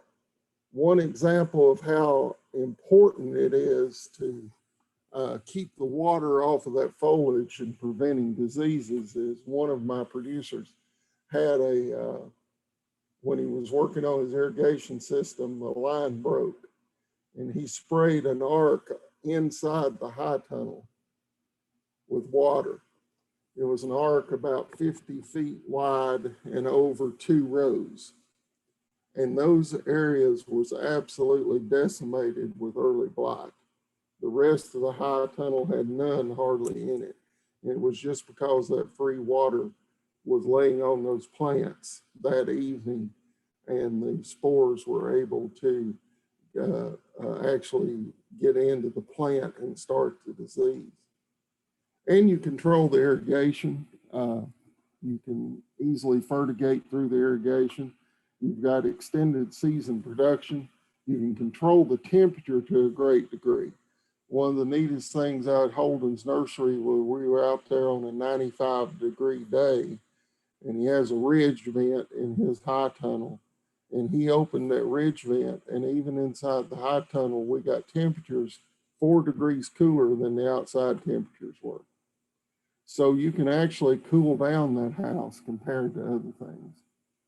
And you have excellent fruit and vegetable quality, and it's just much easier for organic producers to produce some of these crops, particularly tomatoes, where they can control some of that humidity and that moisture on the leaves and not use as many pesticides. The results from some of the high tunnel promotion that I did is we had 8 growers over the past 6 years that's put in 12 greenhouses or high tunnels. Of course, the NRCS, the rule is you can't have any heat source in it. And it has to be put on an existing production area. So some of the growers have opted to go for some other monies through TAEP and other areas so that they could put heat in and extend that season even longer.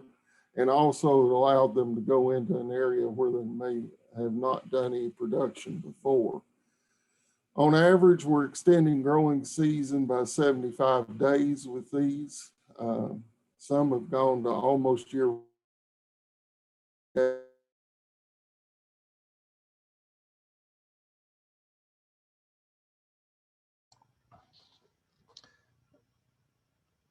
Neil, I think.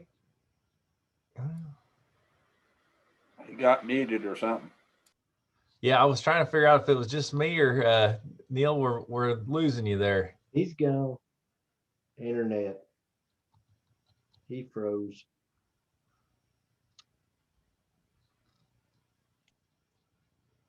Neil, are you with us? I don't think so. Hope COVID didn't get him. Didn't pay his internet bill. I was looking at his picture with his blue pickup, John, and I was thinking he better hope you never get a hold of that to stick UK all over it. He's probably had about 5 trucks since then.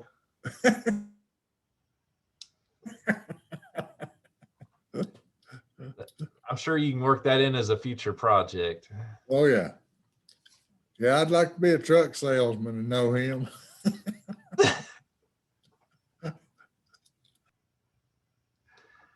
Well, I'm thinking if he doesn't show up here real quick, we might jump ahead to Ryan. Ryan, are you ready to go?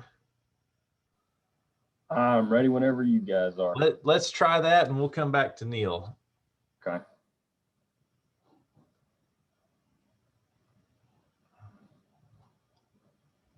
Oh, and Jenny, I'm sorry, I totally forgot we're going to come back to you. So let's do that right after Ryan. It looks like you're ready and I missed your message earlier. Sorry about that.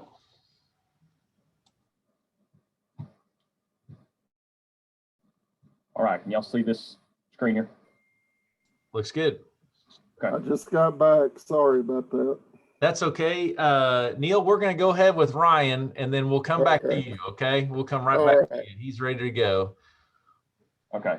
All right. Well, again, my name is Ryan. And for those of y'all who I have not met yet, I'm here in Jefferson County and I started last July. So right during the middle of the pandemic.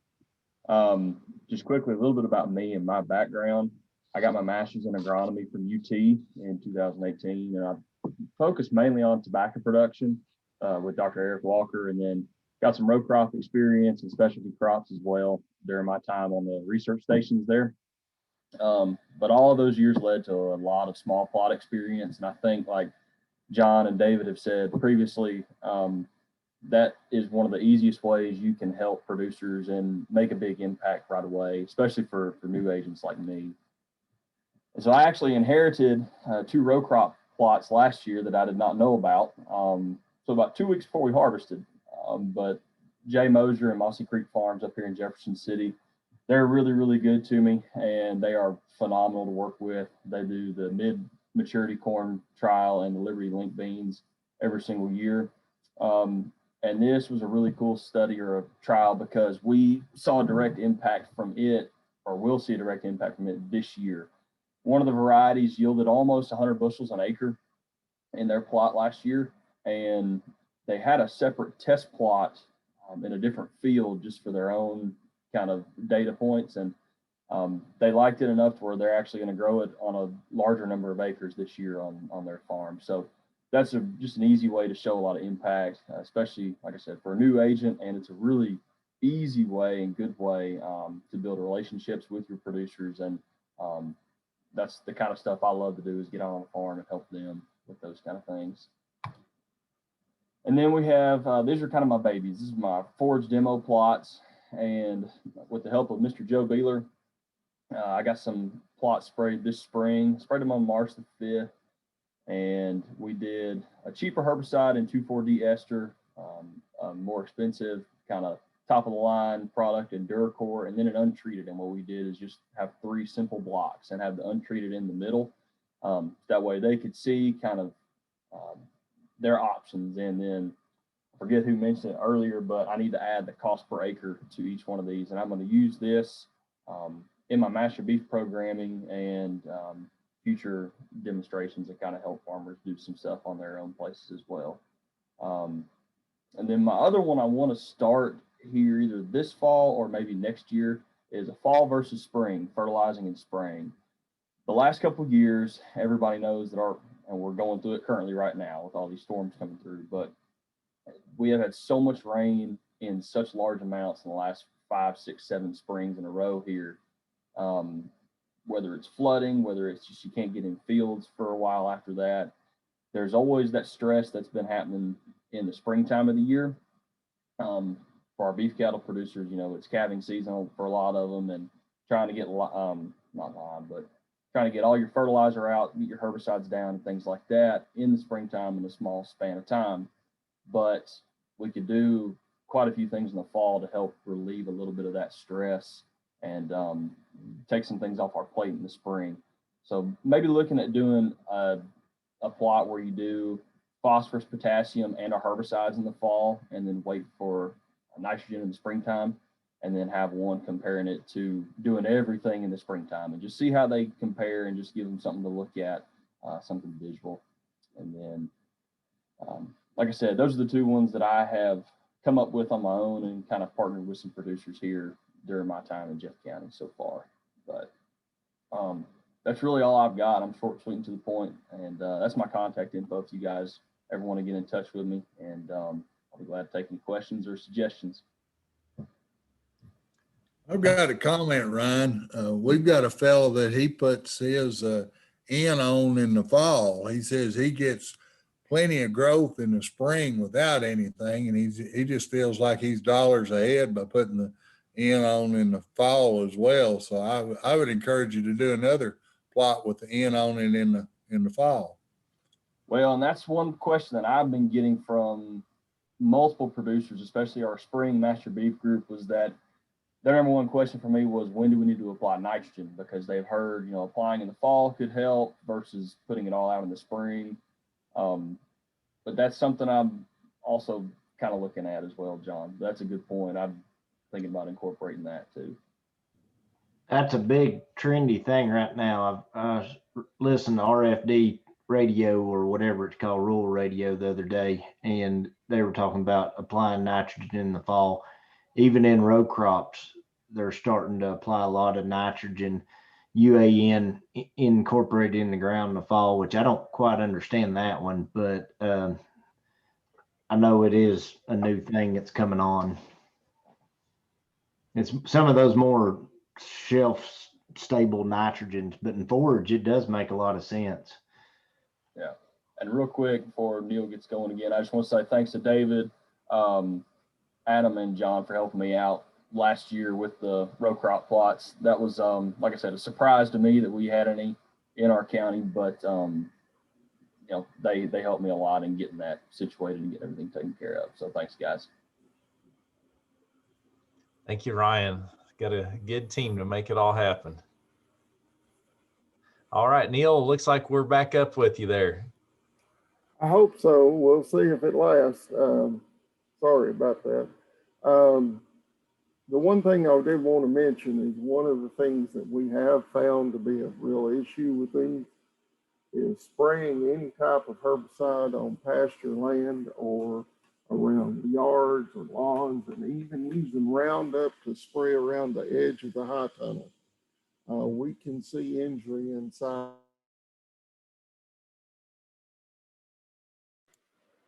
I think he's froze up again.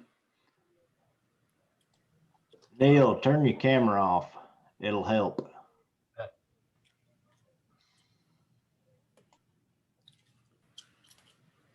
Yeah, he definitely looks frozen, unfortunately. He's a good man when you can get him. I kept telling him to pay that internet bill. And he's out. Okay, Jenny, let's try yours, and we'll let Neil wrap up in a minute. Oh, there's Neil back. Hold on. Neil, why don't you try turning your camera off and sharing your screen, see if it cooperates any better. Sometimes that helps. I'm going to do that right now.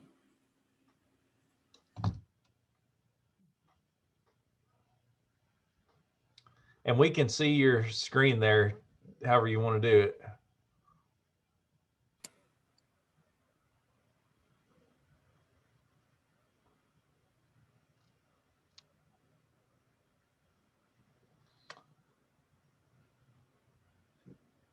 I'm afraid he's froze up now, and we can't see him.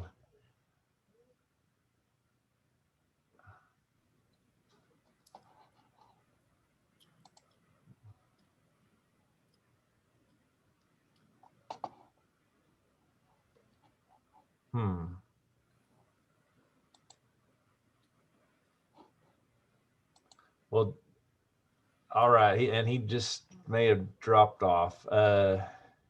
Jenny, let's try yours, and we'll catch Neil at the end.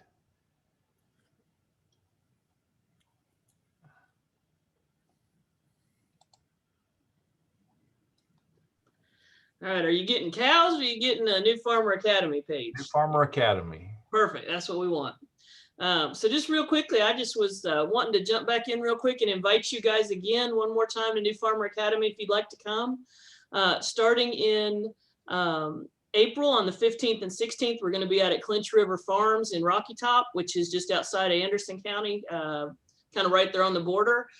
They've got a really, really good hayfield and pasture operation. They converted an old dairy into a commercial horse boarding facility, but they've used some really good NRCS programs. So we've got NRCS coming, Dr. Bates is coming, Dr. Ivy's coming. And then we're going to fly some drones because it's one of the few places that we have that we actually have connectivity out there. And the guys from TSU wanted to come show the drones off. So if you'd like to come, we'd love to have you. It's an all-day thing. New Farmer Academy is kind of like Ag 101 for grown-ups, and we sort of pick a different topic every time, but that's our April one. If you haven't had a chance to meet Dr. Bates and Dr. Ivy yet, I'd sure welcome you to be there. We've limited it to 25 clients each session, and we'll meet entirely outside. So at this one, we're still working out the kinks, but at this one, there's a big open air covered arena. We're telling folks, bring your own lawn chairs and just come sit out there and spread out and give them a chance to see some of those practices up close and personal. Let me see if I can click through a little bit. These are just pictures of some of the New Farmer Academy things we've done in the past. We really do cover, it's like Ag 101 all over again. It's a lot of fun. We've had a huge turnout. This year we are very full. I have had a bunch of folks continuing to call, and I've just had to start putting them on a wait list for next year. So thanks for referring people. We're tickled to have them. We're tickled to have you if you want to come meet them. But we're not going to put any more people in this year. We're already 5 over what I was kind of hoping for to keep our sizes small, but 25 I think will work each day. Let's see if this one will advance. Did that do anything? So we're on the slide, screen with 2 slides. If you click display settings and then do swap at the very top on the left. It'll be perfect. That get us? You got it. We're on the, yep. Perfect. So there's just a little bit of the stuff we've done in the past. We really do cover everything. This New Farmer Academy group has some eclectic interests. A lot of niche farms, a lot of things that you don't normally think about on a large scale.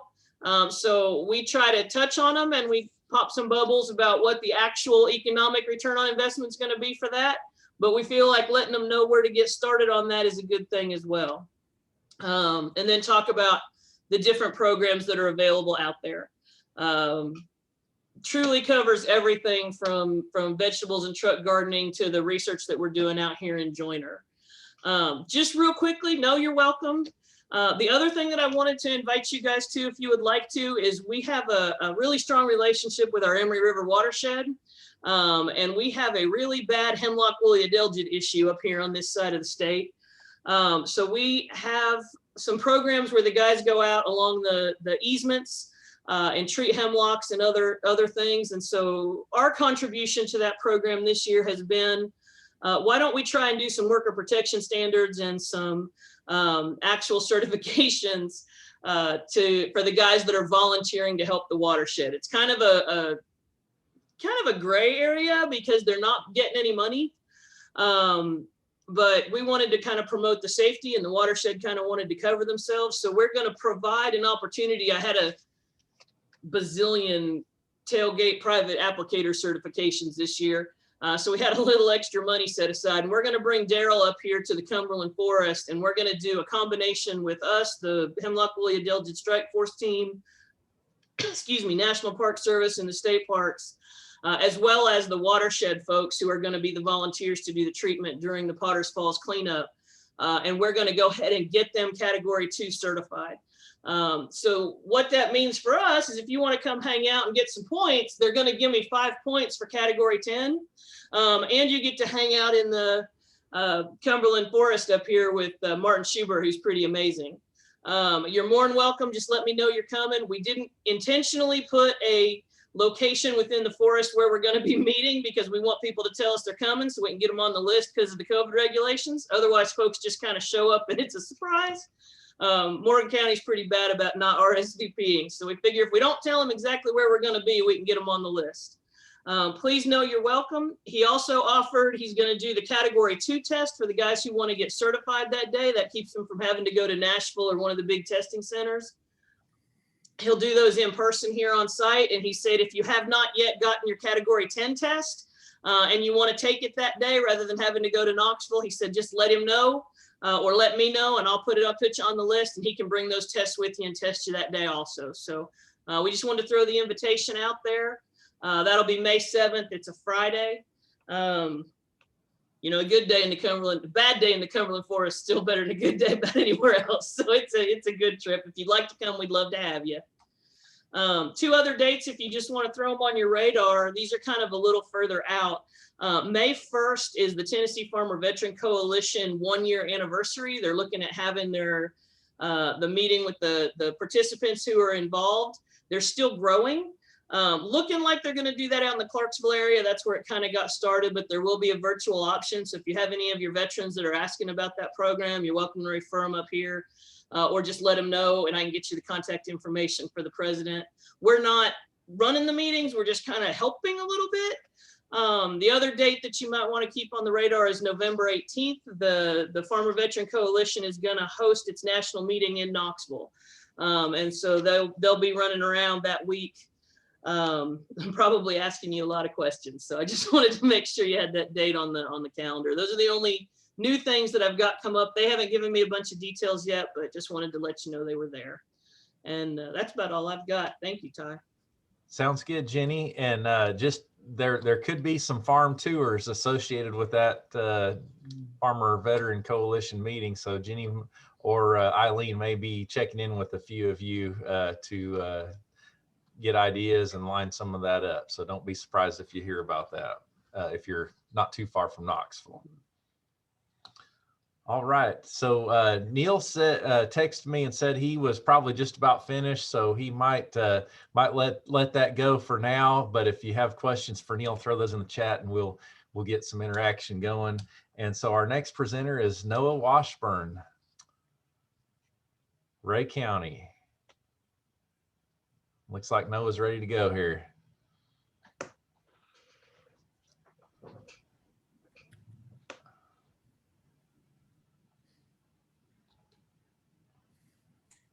Well, I'm not either, because we're seeing your desktop. I know it. So where in the world did everything go here? Thought I had all this figured out. Don't you hate this?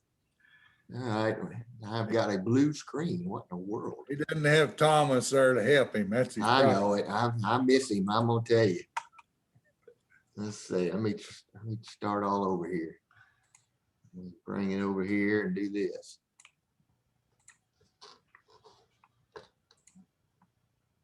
Do it a different way.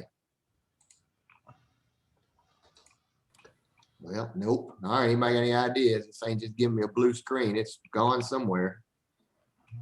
Blue screens means run. Say it again. Baseball bat works too.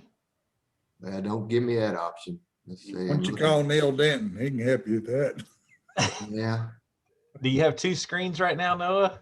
I have. What do you mean? No, I've just got blue. That PowerPoint down at the bottom there might open, but I'm not sure that they're on the right, or it may not, but I'm at the bottom of that screen. Are y'all seeing that one? But okay.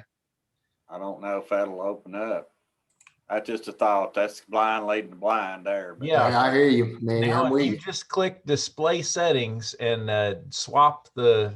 Okay. Yeah. So y'all are seeing it. Okay. There Yeah, we go. now we're perfect. Thanks, Noah. All right. Wow. It's amazing. Manny, Things big work. IT guru today. I need to do that. David Yates's Zoom thing, obviously. But anyway, yeah. Hello, everybody. Noah Washburn. If you hadn't figured that out by now, I work in Ray County, and new agent, I guess you could say. I don't know how long I can milk that. I've been here about 1.5 years now, but not new to extension. I've worked, actually, I'm on my 30th year with extension, starting in Louisiana and then moving to Arkansas and then to Tennessee. And I hope Tennessee is the last one, because I feel like I'm getting a little old for this stuff. But if you don't know where Ray County is, of course, you all probably know it better than I do, because I'm usually the ones trying to find where you guys are all at when you're talking. But we are down just above Chattanooga, nestled in there right along the Tennessee River and plateau that runs the length of the west side of the county, which is pretty darn cool when you're driving in the mornings looking across there to that. But anyway, I want to talk a little bit about what I do, and kind of from a perspective of a new agent,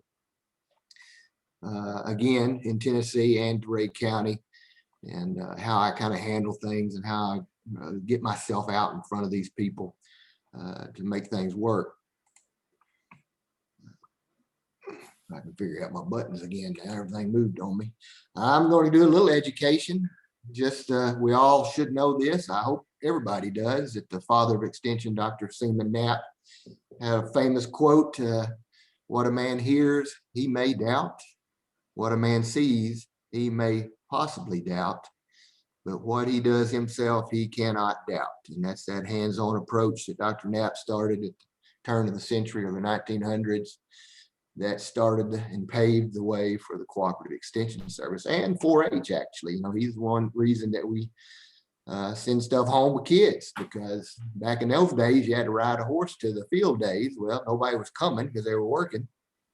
So he went to the schools, which was the only community gathering that was happening, you know, other than church, on a pretty regular basis. So he took seeds of corn. We all heard this story, I'm sure, but if you haven't, it's kind of neat that we're still doing some of this today. Anyway, moving on. Talking about forages, and of course row crops is what I'm going to discuss. Starting off with forage, of course, Ryan did a very good job talking about, basically lines up with what I'm trying to start here, because it gives me some visibility.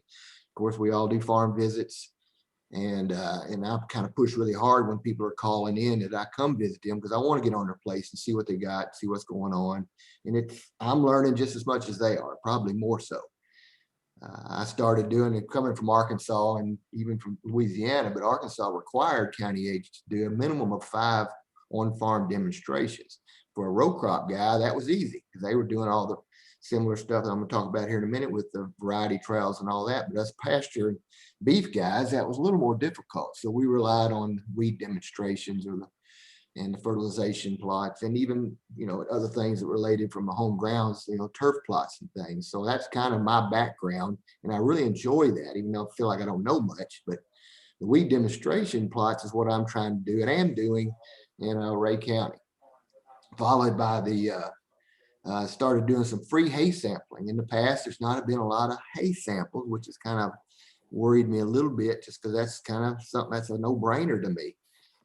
And so I started giving everybody one, because we have a pretty good little ag account set up. So I started doing free hay samples, one free one, and everything else they pay for, because usually they're going to want to do 2 or 3, according to how many different types of hay they've put up. And then I say field day here. I don't know if that's necessarily the true. Hopefully one day, yes, get some of these weed demonstrations done, and then, kind of do a little possible field day similar to what the Tri-County deal that Monroe, Blunt, and Loudoun County did last fall, or whenever y'all did that. It was really cool, but probably more on a local basis for Ray County folks. If I can't, COVID's still playing a role, then we'll do pictures and put it in newsletters and kind of talk about it. Ryan did a little better job with his picture taking there. I didn't take pictures after I went back by here and started doing some of this, and I actually have a slide of some of the different things. And I hope my transitions work here. They're kind of slow. Maybe they'll work for you guys. It makes me talk faster if they go ahead and do themselves. But I did a lot of home grounds types too. You have to be a little careful of that. Back in my younger days, I went in there and put down 3 different herbicides in a yard, and it looked like a checkerboard, because some of it died, killed everything. And, that's before I started really knowing what I was doing. Dangerous, very dangerous. So I stick to pastures right now. But this is just doing, we have a lot of problems with Johnson grass, and using Outrider is kind of a good deal on it, because it'll just smoke it, takes it out. So it makes you look good as an agent, and everything as a new agent. We all go in new, right? Whenever we start in a new place, whether your experience level is higher or not, you still, in the eye of the clientele, you are new, and they don't trust you yet. So you've got to get out here and be seen, and the hands-on approach to things is just a really good way of doing that.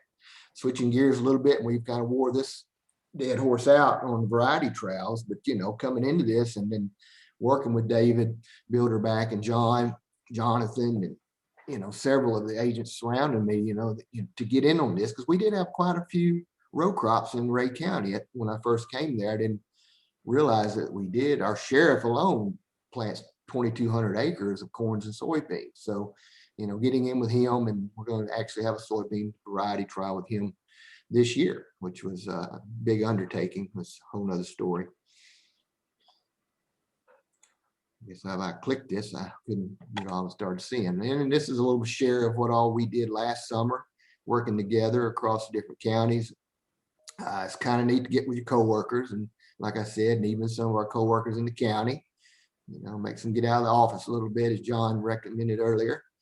And this is one in Ray County that we did on a small little, just to get us started. And this year we'll be doing 3. We'll be doing 2 corn, 2 different producers, and then a soybean. And basically, for final thoughts for me is just that building relationships that you've heard several people earlier saying, that what we all do as agents, and especially new agents, it means so much to get out and be seen, and those hands-on approaches give us an opportunity to show that we do know what we're talking about. And I'll take questions, or we can keep moving. Thank you all. Thanks, Noah.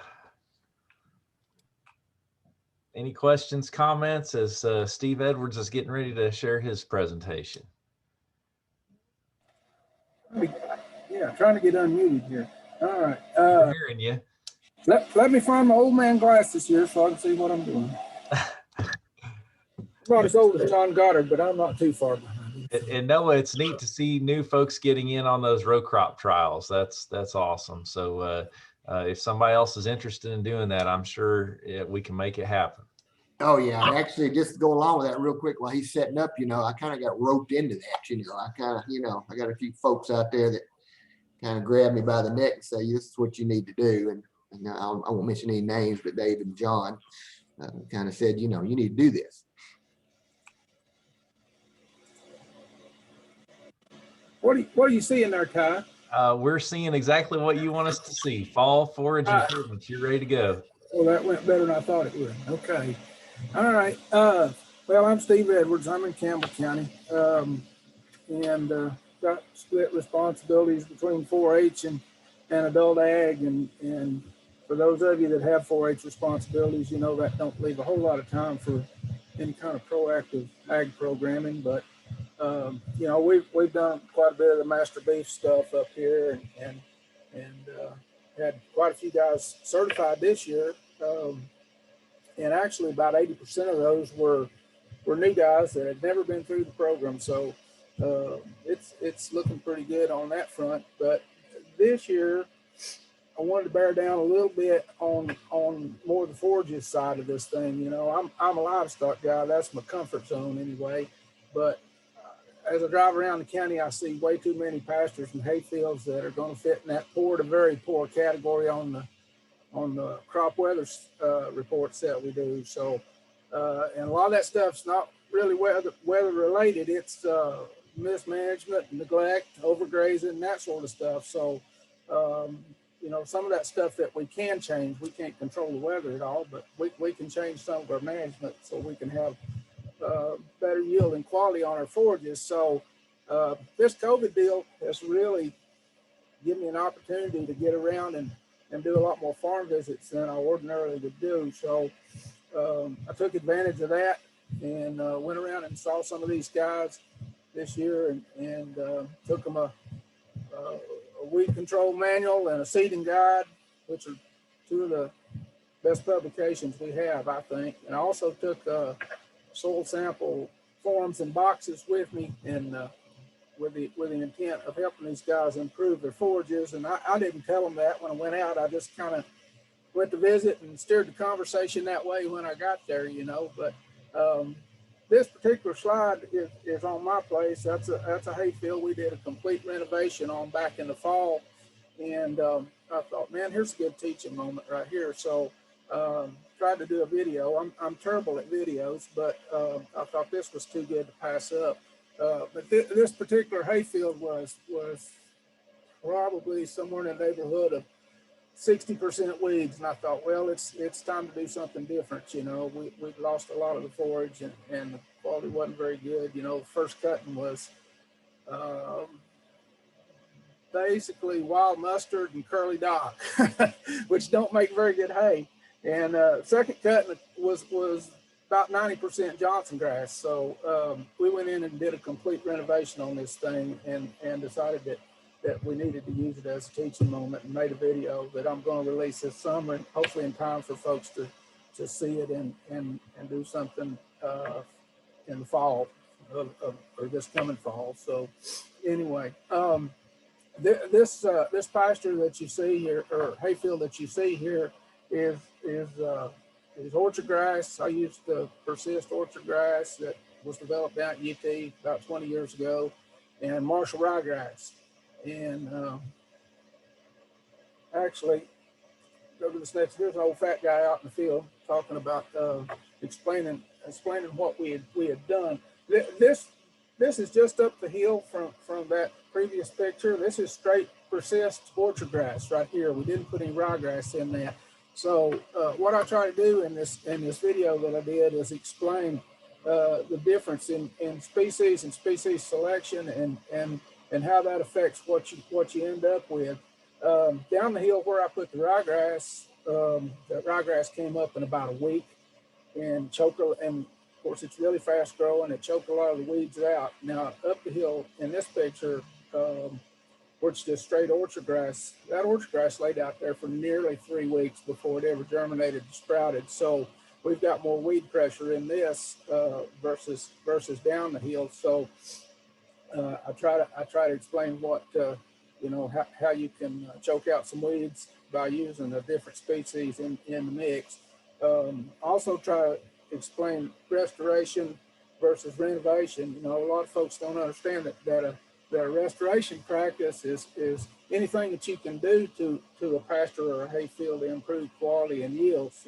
I mean, that could be just something as simple as soil testing or fertilization or frost seeding some clovers, that sort of thing, you know. But renovation's more of a burn it all down and start over type process, and that's what we did here. We just burned it all down and started over. So I've done this program for some of the Master Beef folks. I've done it at the Farm Bureau meeting too, and folks really seem to enjoy it and learn a lot.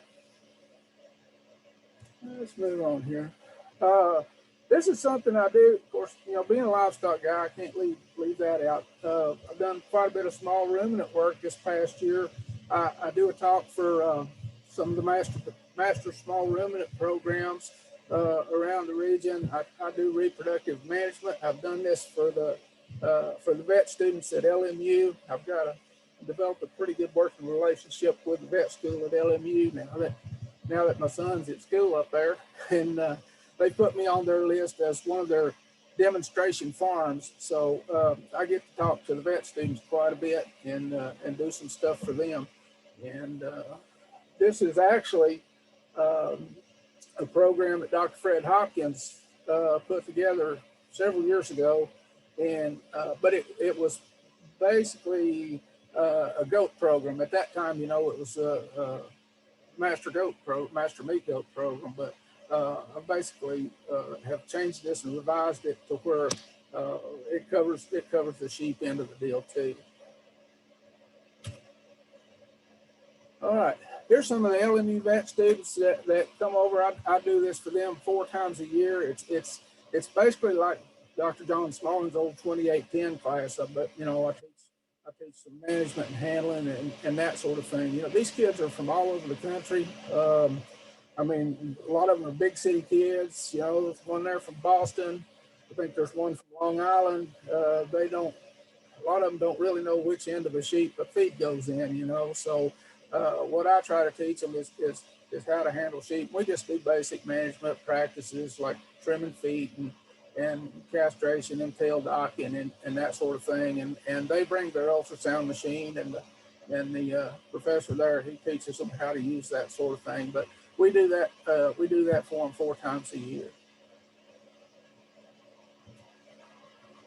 One other thing that we've been doing for the last, I guess this will be the 4th year, is I work with Melissa Hubbard up at Hubbard Club Lounge in Ewing, Virginia, and we put on some AI, small ruminant AI days. And of course, AI in sheep is a surgical process. It's a laparoscopic AI, or LAI they call it. And we schedule those and do the logistics of scheduling folks to come in and get their sheep bred AI. It's not like breeding cows exactly. It's a lot different, a lot more involved kind of a process. And but this thing has worked out really well. It's grown a lot. We started out in 2018 with 1 AI day and bred 148 sheep that day. And you can see here, this thing has grown. Last year we had 3 AI days and bred nearly 500 ewes. Okay, this year we're shooting for 4 days, and I have no idea what kind of numbers it's going to be, but this thing's really caught on, and a lot more folks are taking advantage of it now than obviously when we started. But you have to schedule it to where you can do maybe 150 to 180 a day. That's just about all you can do. And we involve the LMU vet school students with this. They send us a van load of vetlings over there to do the grunt work. You know, they're doing all the surgical prep and that sort of stuff for us. So they get some hands-on experience as well.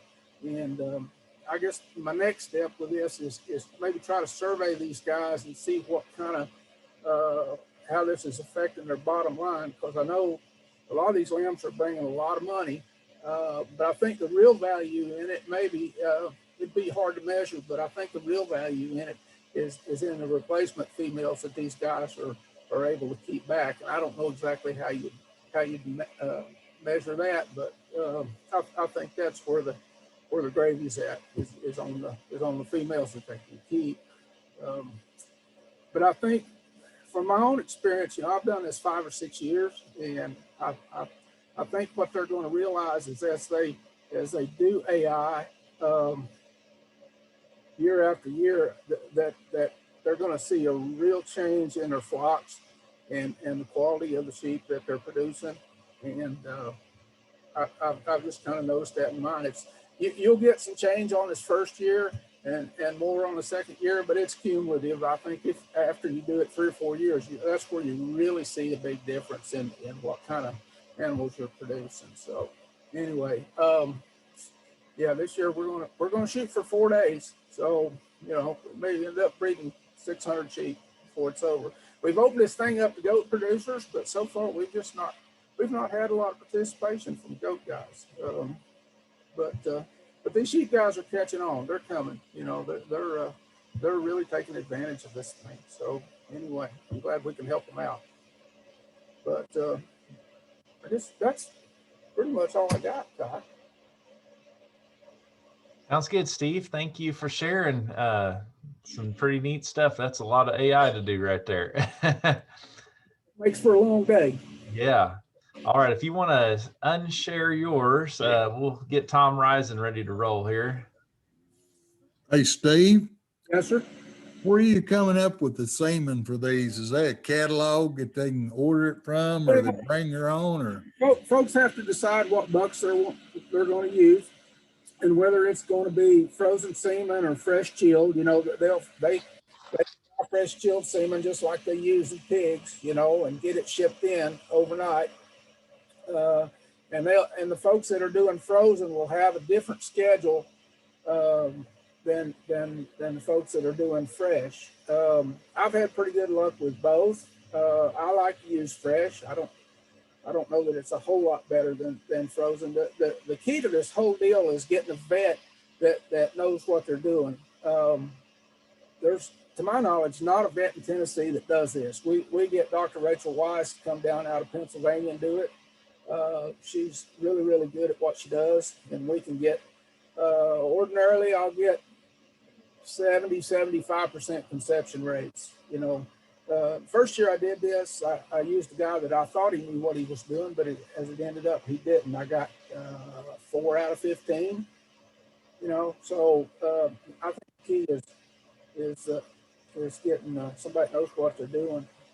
And, even with hauling them sheep in there like that, it's hot. It's the first week of August and it's hot. Short-term stress is not really a factor. Rachel says, don't worry about hauling them and don't worry about it being hot. She says, take them ewes right back home, put them in the same lot they come out of, and leave them there for 2 weeks and you'll do fine. And that's been my experience.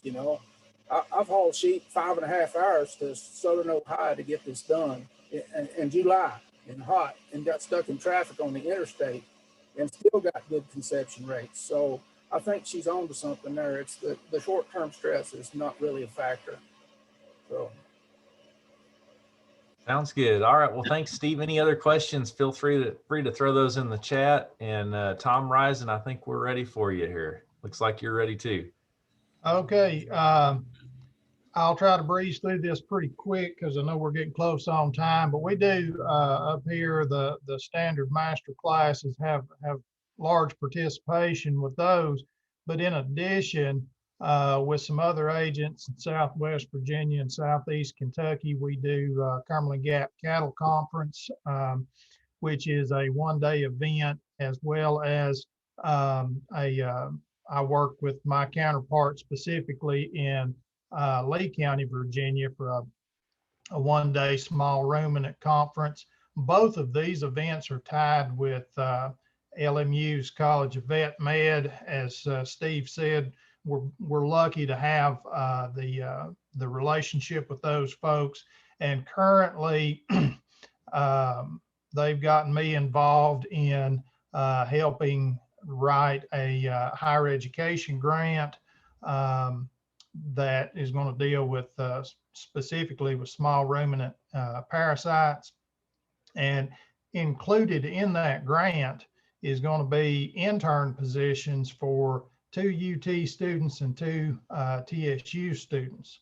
And of course, Dr. Richard Browning and Jesse Shanks are both involved with this as well.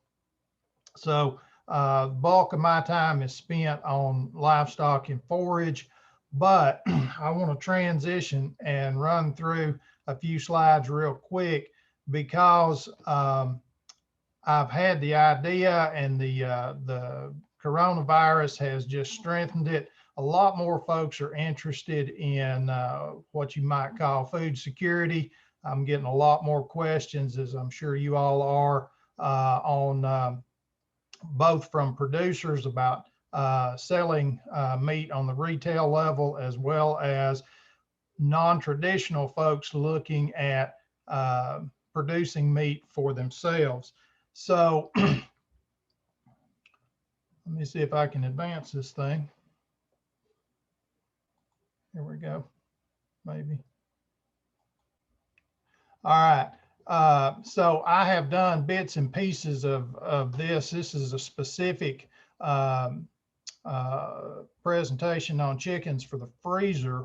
I have done bits and pieces of it in person. COVID hit, and I've tried to adapt it to an online version, which I'm going to roll out around the 1st of May.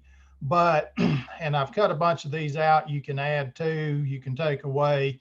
But in addition to going through some of the basics with raising chickens, what this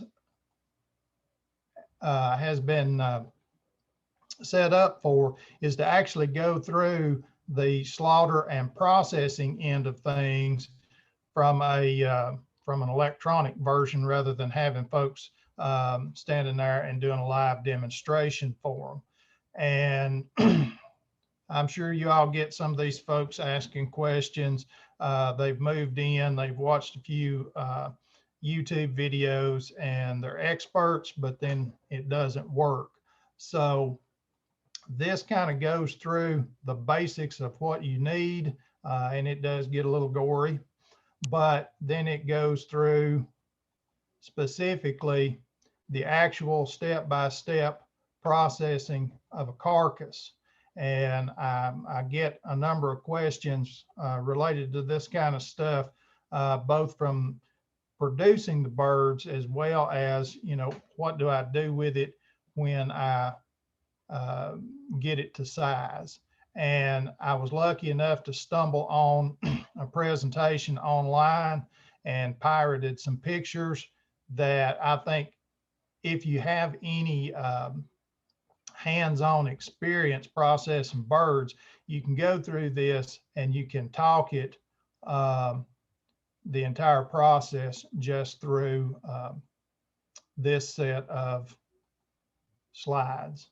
So I'm excited to get to roll this out and see what we're going to do, what kind of folks we can attract online in doing this. And then at my house, we do poultry processing several times during the year. And if the interest is there, then what I'll be doing is letting some folks come out and actually participate hands-on when we do a batch of birds, and limit that to a small number of folks. If it gets a lot of interest, then I'll pitch it as a hopefully in-person class later on in the summer, early fall, something like that. And that's about all I've got. Tom, that looks really neat. You said the title was How to Fill Your Freezer with Chicken in 9 Weeks. Did I get that right? That's correct. That's cool. You can really do it in 7, but I like a bigger bird. I think we'd like to hear more about how that goes. Sounds good. Well, Whitney, are you ready for us? I see you're on with us. Whitney's our last presenter, and I may cut mine really short so we can get you out of here for lunch. All right. Whitney Jackson, Bledsoe County. It's popping up here. Now if I can just get it to share just my.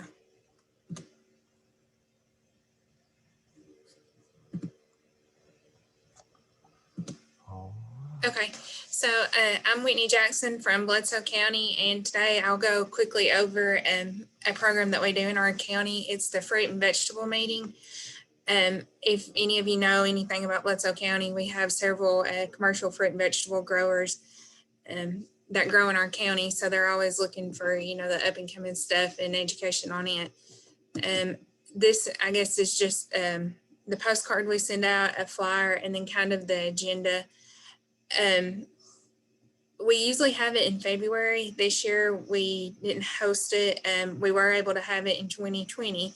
So our plans this year is to move it to December and see how that works. The February date sometimes pushes it really close for those producers that are buying seeds. So we've thought about it and we're going to try the December and see if that helps.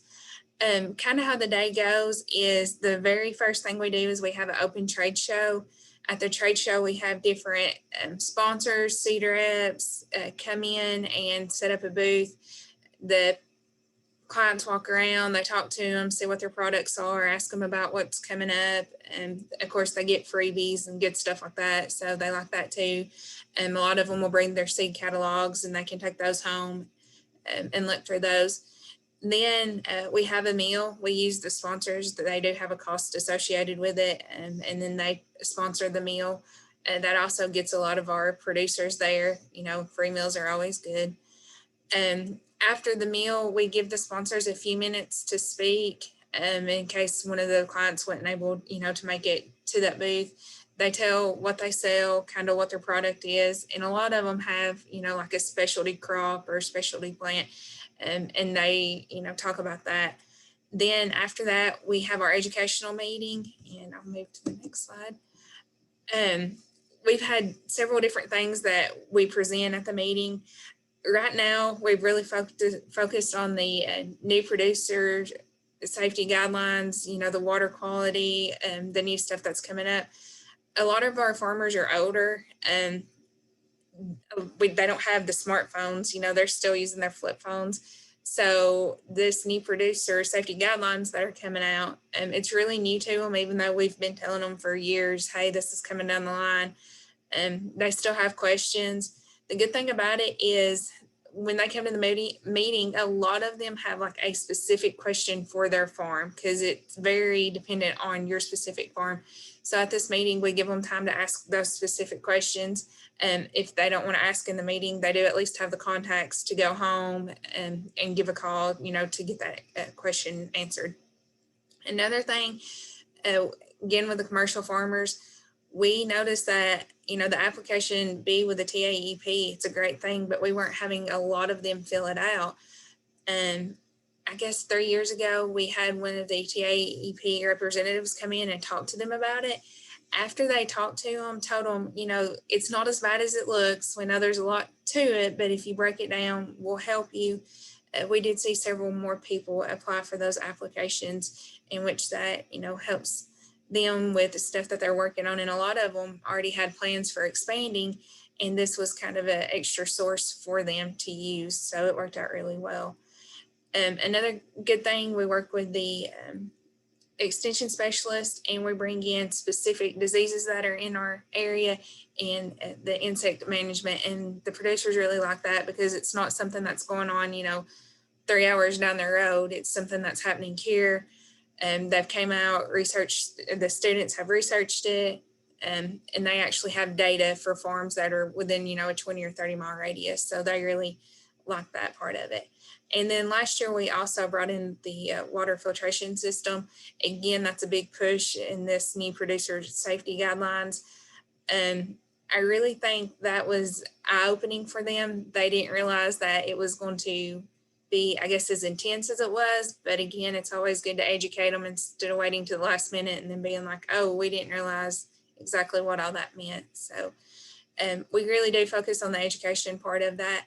And another good thing with it is we also try to have pesticides points with that. Usually it's about a point for commercial applicator points.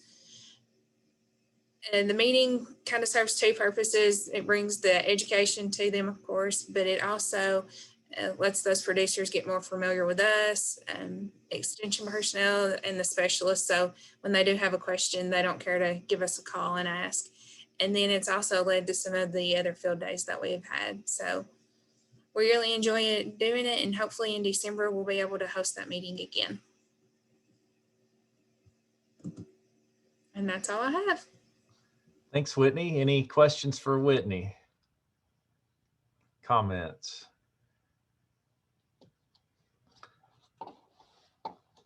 All right. Well, I've got 3 slides I'm going to share with you really quick, I promise, and we'll shut this meeting down. But thank you for being with us. It's been so good just to see the great work that you all are doing, and I hope that you all grabbed something from today that could benefit you or somebody that you might want to reach out to and ask some more questions, because there's been some awesome stuff shared.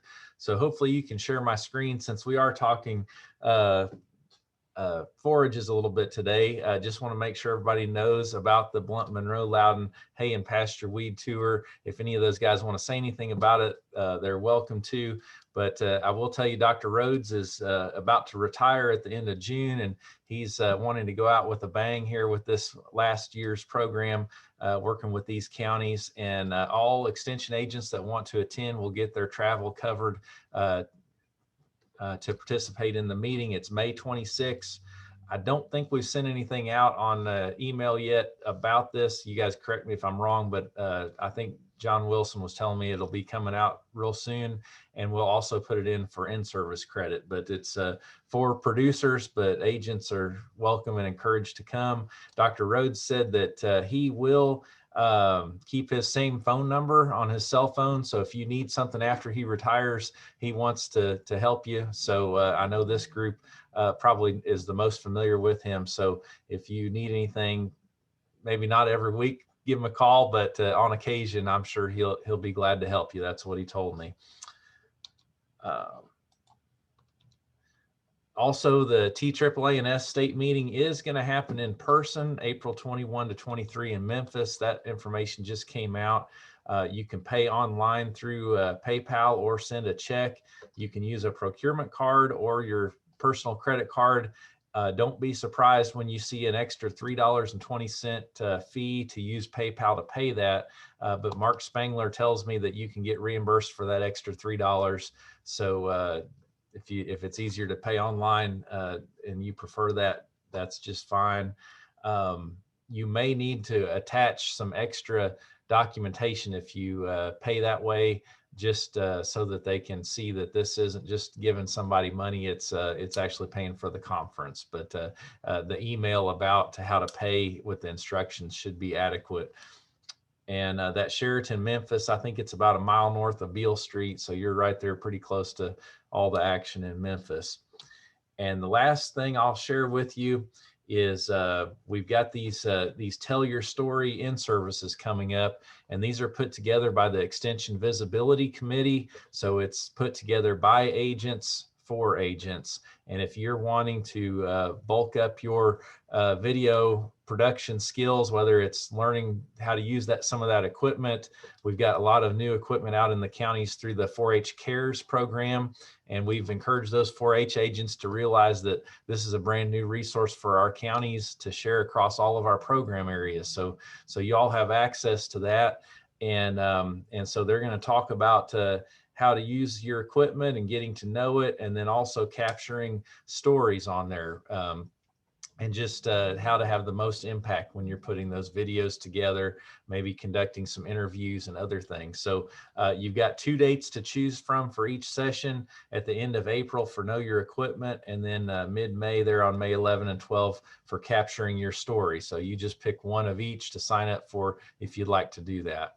And with that, I will send an email out in the next couple days with the links to all 4 of these sessions we've had in March. So if you missed one and you want to go check it out, or if you want to go, if you missed something that somebody said or really liked a topic and you want to go see it again, you'll have those videos to take a look at. Any final comments or announcements from anybody else in the group?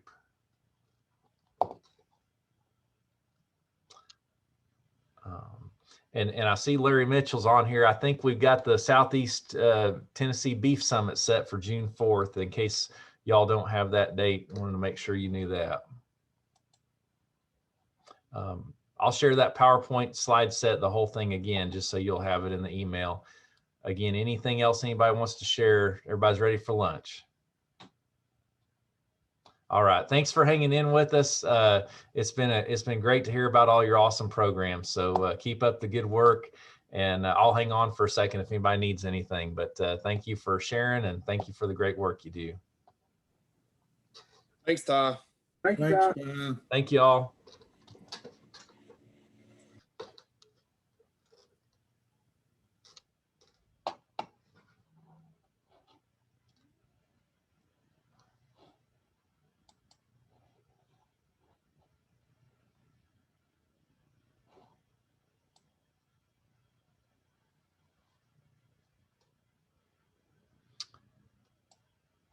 All right, I think I'm going to sign off. See y'all.